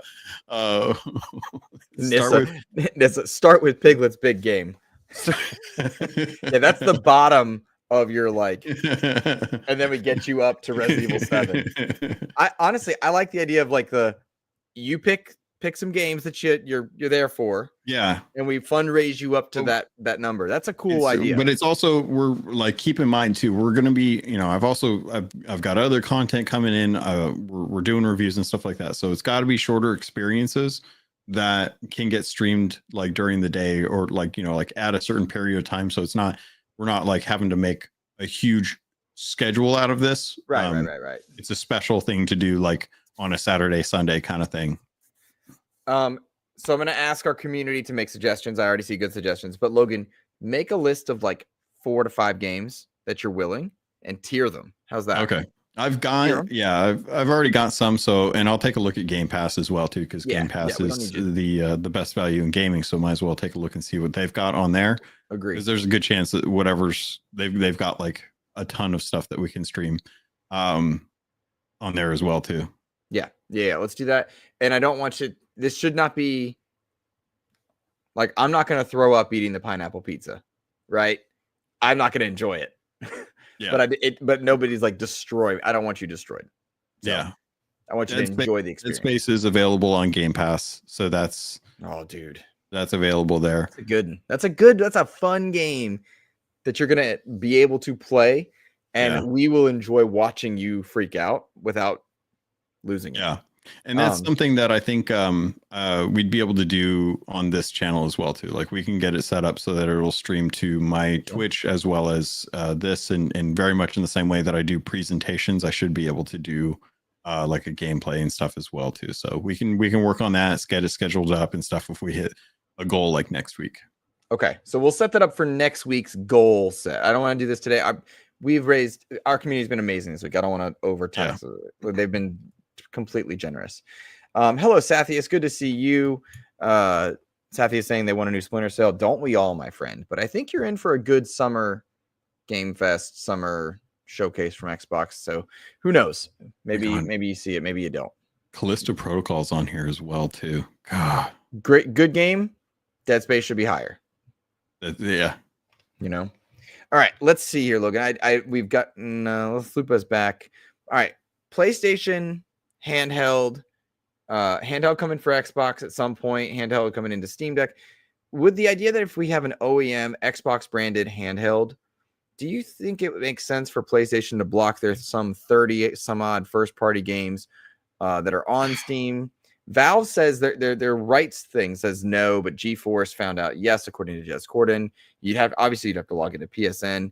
I think it's very stupid, very silly to block people from spending money on your content, especially in a world where this handheld isn't technically an Xbox. What do you think? This is not a gamer this is not a console war issue.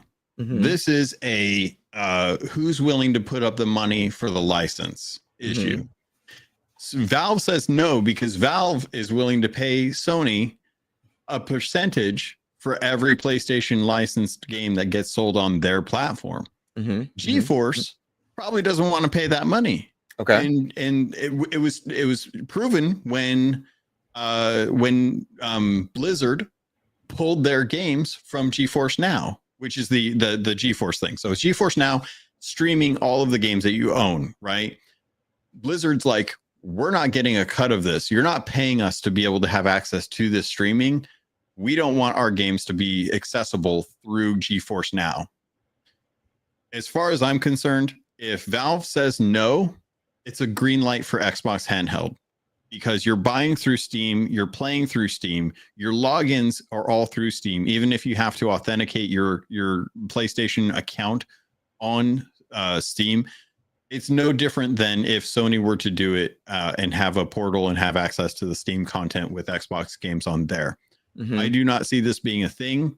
This is not a console war. Oh, Sony's going to do whatever they can to prevent Xbox gamers from being able to play God of War. How dare they be able to play Spider-Man 2 on an Xbox? That's ridiculous. Everything's a flipping Xbox, man. If you've got access to Steam and you've got PC, that's an Xbox because it's a Windows operating system. You're just playing it through Steam.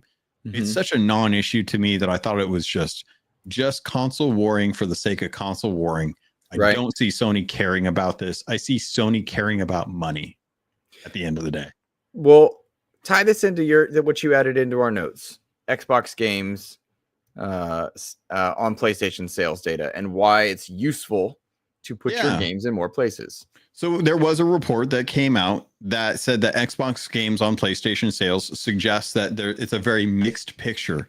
So, and this came to us from Alenia Analytics. I don't know how to say that name, so I'm not familiar with them. But they had sales data that suggested that some games are doing really well over on PlayStation from Xbox publishing, and some games not so much. So looking at the list of games that have been released over on PlayStation 5, Sea of Thieves is top with 1.8 million copies sold, which is fantastic for like a 7-year-old game. Like 2 million copies added to the the 30 some million players that Xbox has shown. People are actually buying Sea of Thieves. And granted, there is a mix of people, like myself, who have gone over to PlayStation, bought my copy of Sea of Thieves so that I can have access to it on PlayStation as well as Xbox and on PC. So a lot of that is going to be new players. I've seen a lot of players on Sea of Thieves that are brand new to the game who are playing on PlayStation. A lot of people jumping into this game, and it's worth it. It's worth having that. But then you look at the second one, Grounded, which I'm going to say right now, Ty Guy Travis was absolutely right about Grounded. It is a banger of a game. It is a sleeper. People who like survival games should be playing Grounded because of what's going on. I get that there's a lot of aversion to spiders, but dude, that is an amazing game. And it is way deeper than I think anyone has any idea about. Way deeper. I think that's true of a lot of live service games. Like I've talked about Marvel Rivals. It's not just the Overwatch knockoff. I think once you take yourself past the surface layer of anything, you discover a level of depth there. But the finer point here about Grounded and Sea of Thieves and to loop it into the Sony element of this, it does not seem to behoove publishers to lock their games out of audiences. It does not seem to behoove developers to request that same process. So I anticipate Sony fully allowing their slate of IP available on whatever hardware platform is available to distribute and sell it. And if these new handhelds do access multiple ecosystems, all you need to do is log into your PSN account, just as you would your Xbox account, just as you would your Ubisoft account, EA account, etc. Because it just makes sense. It just makes sense. Think of the internal PlayStation analytics people who are going to look at the bump in sales when Xbox gamers who are not PC people, that are just console players, because I helped a chick build a PC this last week. I saw her photo. She got some stuff. We went through a week of troubleshooting and building and issues and frustrations and like, I don't know, we'll have to dig around on the internet to find an answer. The ease of coming with a console and just put in the damn box in front of you, plugging it in, hitting the power button, grabbing your controller and going will appeal to handheld people, or people who of that ilk want a handheld experience. When those folks get their hands on or get access to a Steam client where they can purchase PlayStation games without having to buy a PlayStation, I guarantee you the analytic or the analysts over at PlayStation will see that bump in numbers, take that green line, show it to the investors, and the investors will be like, oh, well, now we need to give all of these games treatment if it's bringing in money. If the line go up, people happy. People will not care about exclusivity if they're making money. Gentle Stone in chat notes that as long as Sony can claim these people as monthly active users, they'll grudgingly accept it. I don't even think it'll be grudgingly, but I agree. Having those monthly active users in ecosystem will be a big deal for them, because then they can speak to investors and such. So there's there's a multiple element, or a multi-aspect advantage to allowing your games in more places. Sathi is asking us, how well is Forza doing on PS5? My understanding is that Forza Horizon 5 is trending among peak pre-orders. It's up there in the top 5, top 10 for April, on PlayStation. And you have to think Indiana Jones and Forza Horizon 5 are both going to be big sellers overall in that PlayStation ecosystem. I do consistently take flack from our friends at the Nerd Chat because I just don't think Indiana Jones is a big deal. I don't think people care about Indiana Jones as an IP. With the caveat, I have still not played that game. It is on my backlog. I would rather play Atomfall when it comes out. No, dude. Oh, come on. I just don't care about Indy. But remains to be seen, do people care about Indy? Because you can make a ton of arguments about Indiana Jones and Game Pass and this, but I think we saw more Avowed kick up than we did for Indiana Jones, did we not? That's a tough one. Feel like we did. I don't know, man. The Game Awards had Indiana Jones thrown up on some big monitors. I don't remember that for Avowed. I agree. I'm talking about like engagement on the Xbox ecosystem. That's what well, I mean, yeah, but we're talking the difference between a drought of games between December and January into February with Avowed and it being from Obsidian versus, you know, the Indiana Jones game that launched like at the beginning of December as everyone was getting into like holiday season and stuff like that. Like if you had switched those two games, December's just not a good month for releasing games. I'm going to be honest, man. Like, but summer is, and people fight summer, Logan. I don't know why people fight summer, because everyone right now, it's so dumb. People are avoiding the GTA 6 release, which I still think is next year, not this year. But no, it's this year. Is it? Like, are we? It's going to be this year, dude. 100%. So, one, rock on, because that means we're in the room for summer, because we're going to be in the YouTube theater, and you know if GTA is around, there it is. So cool. Question mark asterisk comment. If all these companies are willing to move their games around a Rockstar release, moving it 3 weeks away from a Rockstar release, it means they're going to bump into each other. I would love to see more people take advantage of summer, because I do think truly the get your game out before Black Friday is a dead concept. Black Friday is a largely dead concept compared to what it once was. Compared to what it once was, definitely. The deals are not nearly as good as they used to be. I think the MetaQuest 3 last year was a really good deal, but that was like the big one. I think that the summer would be a much better situation for this. I think Indiana Jones is going to do well and to be perfectly honest, I think Indiana Jones is going to do well. One, because they figured out the way to get Sony fans excited by pulling in Troy Baker and Nolan North into an advertisement for Indiana Jones, getting those two to sit in the room together and talk about. You got Nathan Drake and Indiana Jones in the same room doing adventure stuff, it is right up their alley. Like that is exactly the type of game. So I think Indiana Jones is going to do well for people that are fans of what's the name of the series? Uncharted. They are going to go into Indiana Jones wanting to have that kind of Uncharted feel in a time when we have not seen an Uncharted for quite some time.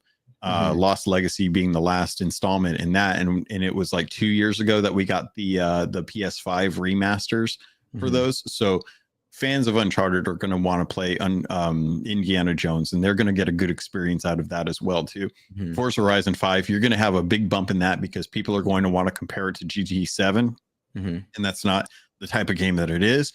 But it is also a really, really good game. So people are going to want to experience that as well, too. So racing fans have not really had a whole lot really coming to them lately. They've had like a couple car updates through the GT7 updates, but that's about it. So PlayStation has nothing right now.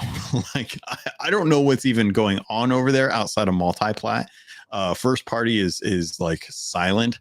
So they are looking for what the first party stuff is from Xbox that's coming over, because there's an expected caliber that is outside of like the quote unquote third party publishers, right? So they're going to do fairly well, maybe not like fantastic, but they're going to pull at least $1 million in each, which is going to help that bump to justify the costs of those games and stuff and bring a little bit more life to those ecosystems. Fair. They're gonna have anybody that has not played Forza Horizon is gonna find joy in that one. Yeah. Goodness. I do want to call out too, if you guys are thinking about that Nintendo Switch thing, Luke, you brought up a really interesting point about how everyone avoids summer. If you go back and watch that Nintendo Direct, a lot of the content that they were showing off was releasing in July, which to me suggests that the Switch is, as rumored, going to launch in June, and that they're probably going to have a Nintendo Direct in June the way they typically do, that will showcase as kind of like a, hey, just as a second announcement, these are all the really cool games that are going to be coming out for this year for the Switch too. Because we know that the trailer for that's next week or this coming week, and they're probably going to announce like Mario Kart 8 Deluxe or whatever they want to call it, Mario Kart 9. Internally, it's Mario Kart 10. They think the mobile version is 9, which is flabbergasting. Did you play it? No, but I would not. Is a solid game for a mobile game. It is a solid Mario Kart game. It is really like the tracks on there. A lot of those tracks are actually getting ported over to Mario Kart 8 through the booster courses, and they're good tracks. And is that game popular? Yeah. I don't mean that to dunk on them, but like it's a lot more popular than I think people really realize. It's one of those kind of like, nobody really talks about it, but the monthly active users is actually pretty high. Okay, cool deal. All right. Enough for them to justify a team to start porting those courses over to Mario Kart 8. Cool. Like, that is cool.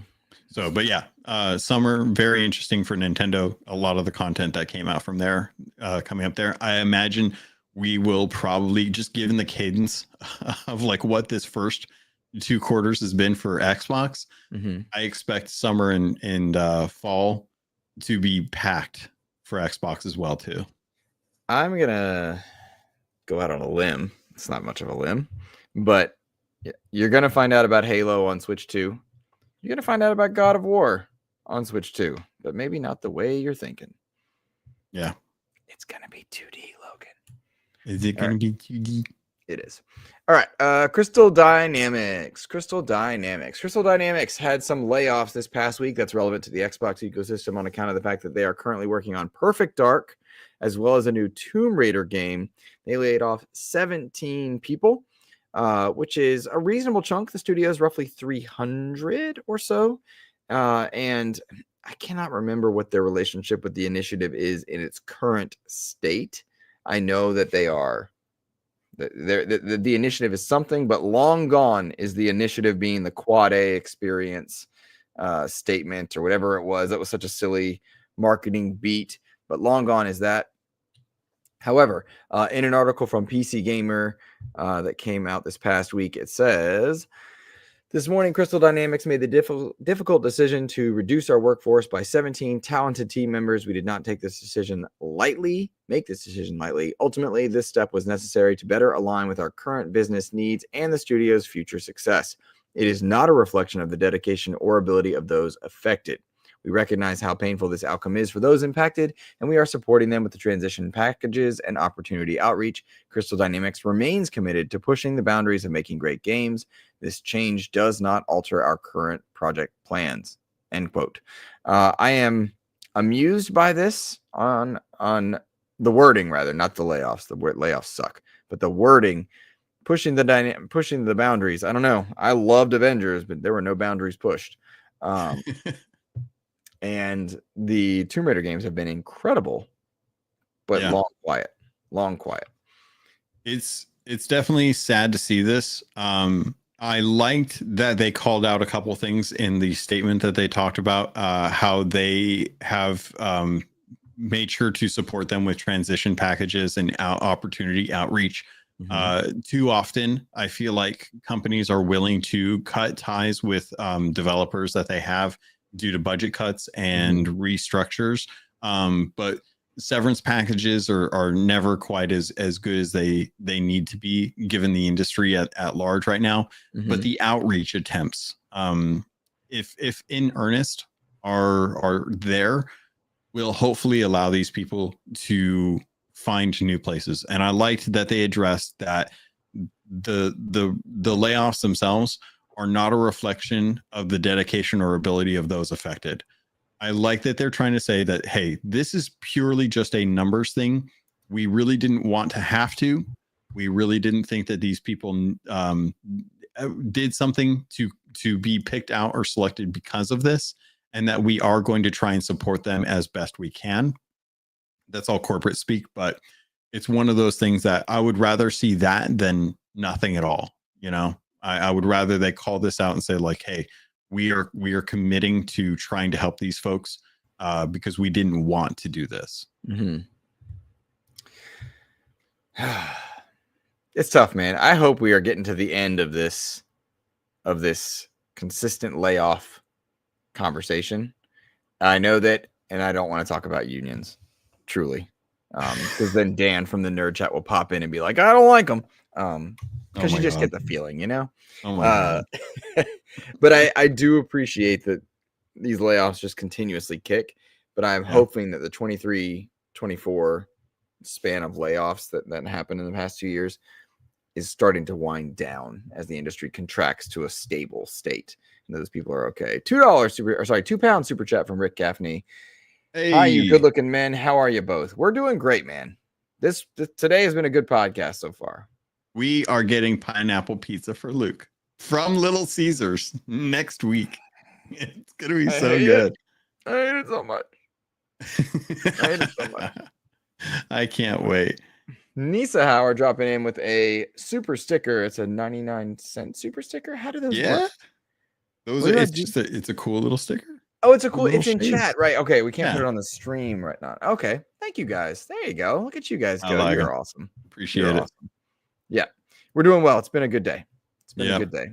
And I will tell you later on. No apologies, Nisa. You're an incredible community member. We appreciate you tremendously. Later on today, man, I know you're going to be playing some more South of Midnight. I'm going to enjoy. I might wrap up Assassin's Creed's like story, but I've been artificially extending that game. I'm well over 60 hours, just enjoying it. Marvel Rivals did a package recently with, you pay $3, Logan. It's got to be like money. Pay $3. You get a Venom skin, emote, Venom skin and package and everything else. But then you get a coin to redeem another costume in game. Oh, interesting. Like $20 into 3. Like you get 2 costumes, 2 cosmetics. They gave you good stuff, including MCU skins to choose from. It was. Is the twerk emote real, or is that an April Fool's thing? The twerk emote is real for Venom. Oh my god. But it's like venomized, right? But have to have finished one of the mini events in there, which is very easy to do. And if you just play the game, you do. So it's real. It is an April Fool's-y thing, I believe. But I'm excited about I like that because one thing that Rivals does is It gives you some good bang for your buck regularly, which is good. fun. Venom is cheeked up, says Clutch Quando. Yes, and that's like the joke. Like in DC, it's Nightwing that's cheeked up. In Marvel, it appears to be Venom this time. Which, to be clear, like if I was a symbiote, I would do too. Yeah. You know, like if I had a symbiote, like outer shell. If you've watched the Sony movies. No. We do not watch those. We do not touch those. Those are relegated to airplane movies. Yeah. That is it. I watched all of them. Gentle Stone saying, I'll be enjoying Shadows thanks to XEP and Freight Conductor. We're happy for you, my friend. Enjoy it. I'm really happy. Yeah, definitely. Really good game. Can't wait to go back. Yep. I saw somebody this week. I know we're in like our wind down phase. Say that like they were watching the current political climate, and they said that it feels like when Sony re-released Morbius into theaters just to appease the meme crowd. That's how it feels. I was like, oh, that's a good comparison.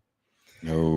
Let's see. Did we have any listener questions that we have not acknowledged this week? I feel like we've gotten chat and covered those. Did we have listener questions in Discord? Nintendo Switch 2 event predictions. I think you kind of gave a couple of those. I don't know if the God of War will be there, but I feel like I don't think they'll put Sony and Xbox stuff in their event, but I do think we'll hear about it. Yeah. I think we're going to get press releases and a video announcing that support coming from the other manufacturers are going to be releasing their games on there. But I imagine that Nintendo will do Nintendo things and that they are going to announce the next Mario game, which could very well be the next 3D Mario. I think that they're going to depart away from the Odyssey series, or the Odyssey game, which is a shame because I really loved Cappy and the whole theme around that. I don't anticipate an Odyssey. If I had to take a guess, I would look to Mario Wonder and like the Flower Kingdom as a way for them to potentially go, because they invested a lot of design and implementation into that world. We're probably going to get the next Mario Kart. We're probably going to get a little bit deeper dive into Metroid Prime 4 and what that's going to look like on Switch.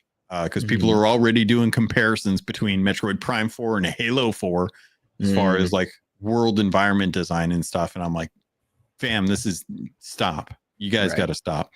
But I think that we will probably see some smaller titles, and hopefully I'm really hoping a better understanding of how Nintendo Switch Online is going to work on the Switch 2, and if it's just going to be, par for the course, or if they're going to announce what I'm hoping is GameCube support for Nintendo Switch Online, and we'll actually start getting some of those like Rogue Squadrons and stuff. Oh my god, Metroid Primes 2 and 3. If the Rogue Squadrons show up, that might make me. I'm hoping dip into savings. My fingers, dude. And Legend of Zelda. I hope we get the Wind Waker and Twilight Princess bundle to come out. I'll happily pay another $70 for those easily. So those are kind of my predictions. Those are what I'm the hopeful predictions of what I'm thinking that the Switch 2 will announce. Yeah. And it'll probably launch in June. Pre-orders will probably go live on April 2nd, and they may actually get me. Yeah. I will not be pre-ordering it no matter how much I want it. Like, true, like, jokes aside, please nobody else donate for today. Like, we really we're good today. Thank you. Like, I don't want to put so much pineapple on so much pizza for Lou. I just mean that, like, I don't want to keep asking. Everyone's been so generous today, but like, all my dollars are being sent towards this trip. Truly, right? We got you covered, which I'm glad about. Now I've gotten my plane tickets purchased and covered. Now it's like hotel, Uber, food, like, like all the logistics that come with it. So I'm not going to be buying a Switch 2, knowing that I would play one or two games a lot. But we've also got Xbox stuff this year. We've got the possible handheld, like, I'm being smart here. Plus, my wife's having surgery this summer, 2 different surgeries this summer. We don't know what that entails. I'm gonna try and teach summer school just to kind of help with that because she'll be on short-term disability. Like nothing bad, nobody need panic, but like that's just the reality of it. That's what you do. Yeah. So I'm being smart on this one. Just steal one from a student. Oh, I'm gonna need to confiscate that Switch 2. Go back to your mobile game. that's right. That's right. No, most of them they play on their laptops, man, or their Chromebooks rather. Like one thing I often do is if there is 2 to 3 minutes of downtime, and we've done like the other little stuff, and they've had a good day, like go play for a little bit. They are into Fortnite faster than you can believe. Yeah. They are streaming games. They have all these things that they're ready to go.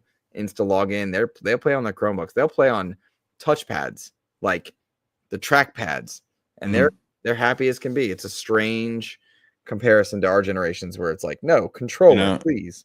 Yeah, it's a shame. You would think that my generation would have been able to raise kids with better foundational usage for controllers. And I know there's a lot of you in chat that are doing the Lord's work out there, and I thank you for that. Make sure you get in your kids controllers. We can skip the N64. I totally get it. I understand it's weird, it's funky. At least put a Duke in their hands just so they understand the importance. Yeah, the importance of how far we've come. Before you give them an Xbox controller, we could do away with touch screens for kids. Give them something tactile, give them something to hold on. You want to push your kids out into the world and let them like climb on trees and play in the grass and stuff like that. Give them a controller. It's the video game equivalent. So that's my rant. Before we peace out, did you see I just saw Xbox Era put this up on socials. Sea of Thieves cross Destiny 2 collaboration. Is that a thing you knew about? I bought all the guns, dude. Oh, Whisper of the Worms and Ace of Spades. This is so good in Sea of Thieves. Yeah, so Destiny 2 collaboration. They have 3 ship sets. They have a costume of Drifter. Pull it up. I'll give you a private chat. Pull it up because I don't know this stuff. Like, what is that? Did you just say words? I did say words. So yeah. If you guys don't know, Sea of Thieves did a collaboration with Destiny 2, which is super out of nowhere. And there's actually leaks that Sea of Thieves is going to be releasing a South of Midnight sales as well. It's already in game. People have found out a way to get it in there.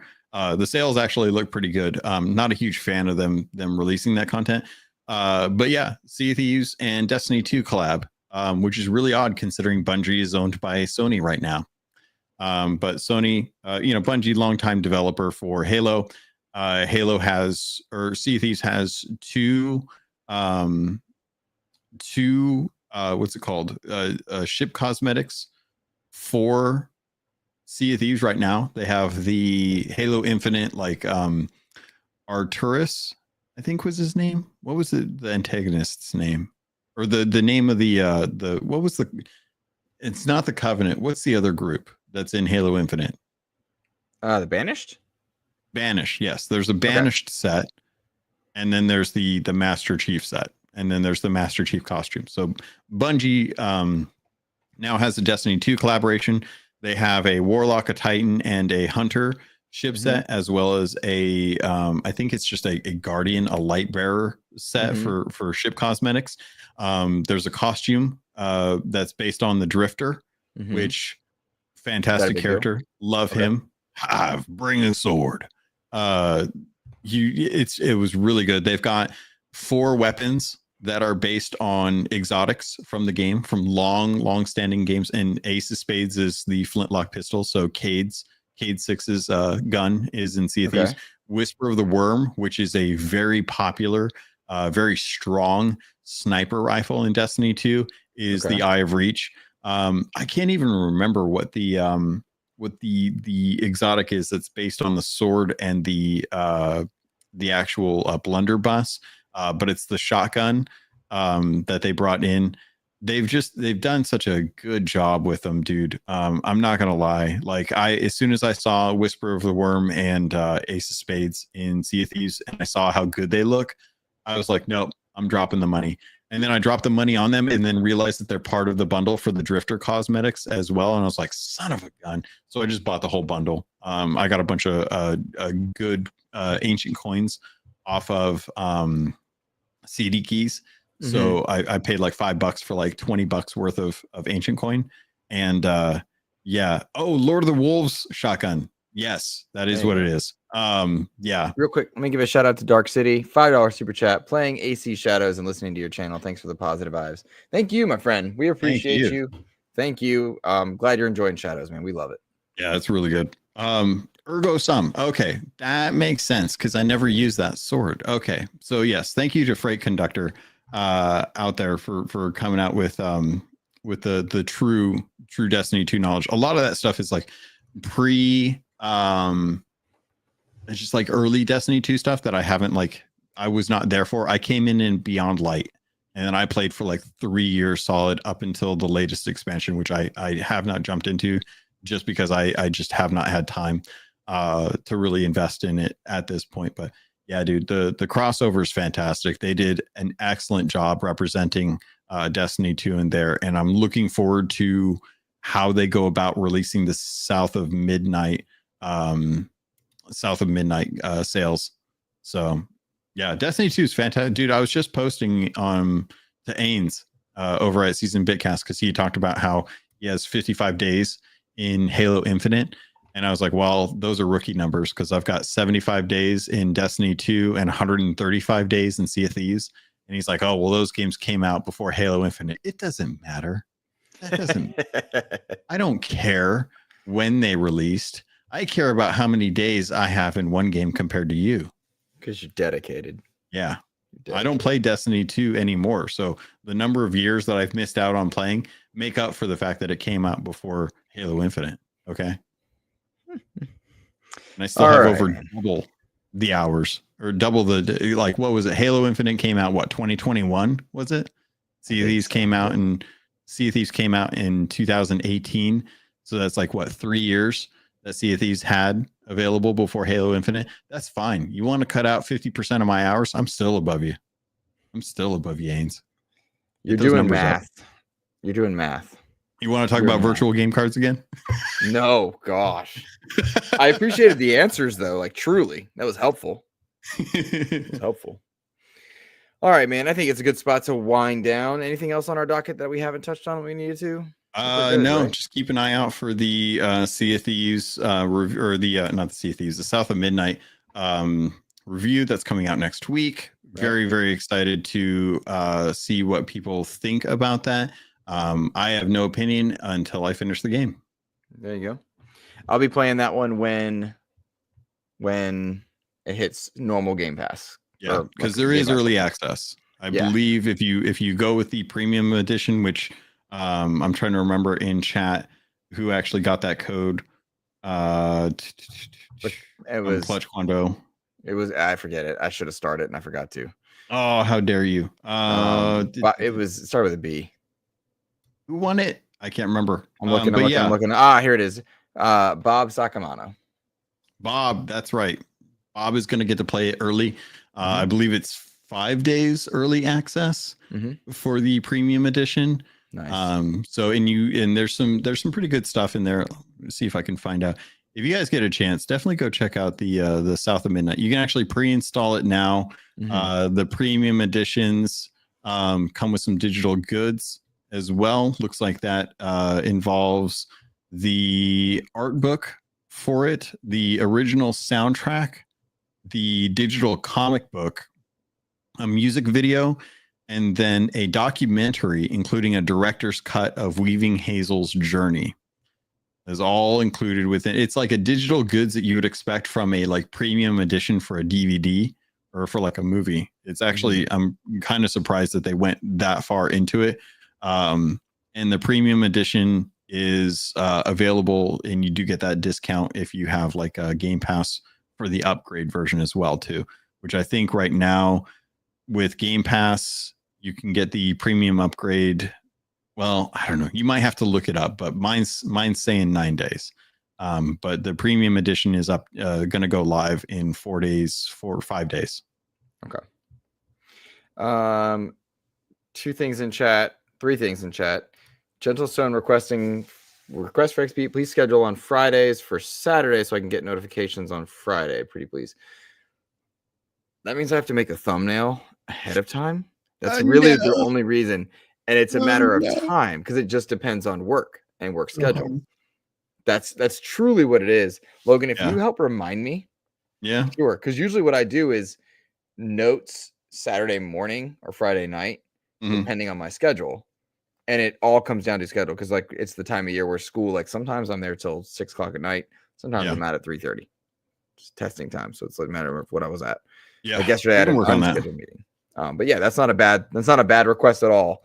I just can't promise you at the moment. Nerd chat saying still reacting to Luke not playing indie. Boy, my ticks are coming up high. Have you noticed that? I've had a lot of sensory ticks. I'm seeing it too. Like I'm seeing like how much I'm scratching my yeah, it's on my list. I'll play it at some point, my friends. At some point. I just don't care about Indiana Jones himself, but I do, and I will tell you this is the most privileged garbage take that I could give you. Rivals came out, and then we did not get an indie code until day of, or not at all. No. I don't think we got an indie code. If we got it, it was the day of release, and I don't think we got it. But I cannot remember for sure. So I remember I was just in my feels, like heartbroken, because I'm petty and not petty because we put so much effort into our content, right? That just sounds stupid. I feel silly saying it. And then Warren Henderson, I love this one. PlayStation shadow dropping Horizon Zero Dawn on Xbox on April 1st for a swap of Forza for Horizon. I love that. The Horizon swap on April 1st. That'd be funny. It'd be a funny thing. It's never going to happen, though. Sony's still stuck 5 years back. Indie was great, and I'm not an indie fan, says Clutch Quando. It's a thing. I know that. I will play it. I promise. Like, I really will. It's such a good game, dude. Oh, my God. It's one of those ones where after playing Avowed, you will look at Indiana Jones and see just how much like an Indiana Jones movie it is. And they did such a good job of making that feel like an actual movie. That I was just like, I was genuinely like thinking when I was playing through it, I genuinely kept thinking, I was like, I actually don't care that this is in first person. I know that I had hangups because I wanted to see Indiana Jones, but playing through the game and feeling like Indy and then having the cutscenes as Indy, it feels like you're just going through a movie and you get to make those choices. And I only have like a couple hangups with it. In my time spent on it, and I need to finish it because I need to get out of Gaza. But that game is it's just a good game. They just did a good job with it. I'm so excited that PlayStation fans get to it, and the fact that PlayStation fans get the freaking game disc with the collector's edition is absurd. Is so ridiculous that the collector's edition that is only sold through Bethesda, they get the actual game disc. They get a physical copy. Luke, what is up with that? Why is Bethesda giving PlayStation fans a physical copy of the game? Why do you care? It's a physical copy. It's useless. It's dead. Who cares? Why? Then why even bother with it? Why do they even bother making the game disc if it's useless and dead? It's like they're trying to sell their disc drives for their consoles because they're $80 on top of the cost. It's oh my gosh, Logan, you figured it out. Because the next Xbox won't have discs, and the PlayStation will. You just solved you did it. You did it. I don't like it. By the way, that's a bet for us because I think the Xbox is discless, and the next PlayStation will have a disc drive optional. That's what I think. What do we do? Extra life. Yeah. That reminds me, if we find out the price next week, we have a $10 bet on the price for Switch 2. Oh yeah. Yeah. I do admit that it will probably be over 300, but that's a shame because I really loved that price point for Nintendo consoles. I'll tell you this, if we hit our stretch goal for you streaming a horror game, I'm going to cover your extra life fee or your $10 whatever. Oh, God. Cuz I just know how much that will kill you if we do that. But think of that list, right? As we close out, think of that list of horror games that you're willing to play, top tier, whatnot, like what the stretch goal should be, that kind of thing. Yep. We'll set that one up for next week. I will I will do my best to secure the pineapple pizza for a live on air thing to honor Matt Valdez and Clutch Kwando and the community that's been so supportive today, because we raised well beyond our goal, which I'm shocked, and I need to do some tallying in general. But I'm just so grateful to you guys, because it helps on a level I can't explain. So thank you. Logan, we got your review coming up. You spotted that one. I think that's going to be it for us today. Yeah. That's everything. We had a lot to cover this week. So thanks to everyone who's been hanging out and liking, subscribing. The super chats and super stickers are very appreciative. It's all helping us just get to SGF. I'm already taken care of now. Now we're just making sure that Luke has less of a strain getting there as well too, so that he can enjoy it and not worry so much about financials. But as always, make sure you're taking care of yourself first and foremost. Make sure you're taking care of your loved ones as well too, because you always want to make sure that you are solid with what you're doing before you think about us. Yep. If you haven't checked out the Croc video on the channel, do that now. That's going to be it for us. Have a fantastic rest of your week. Take care, everybody.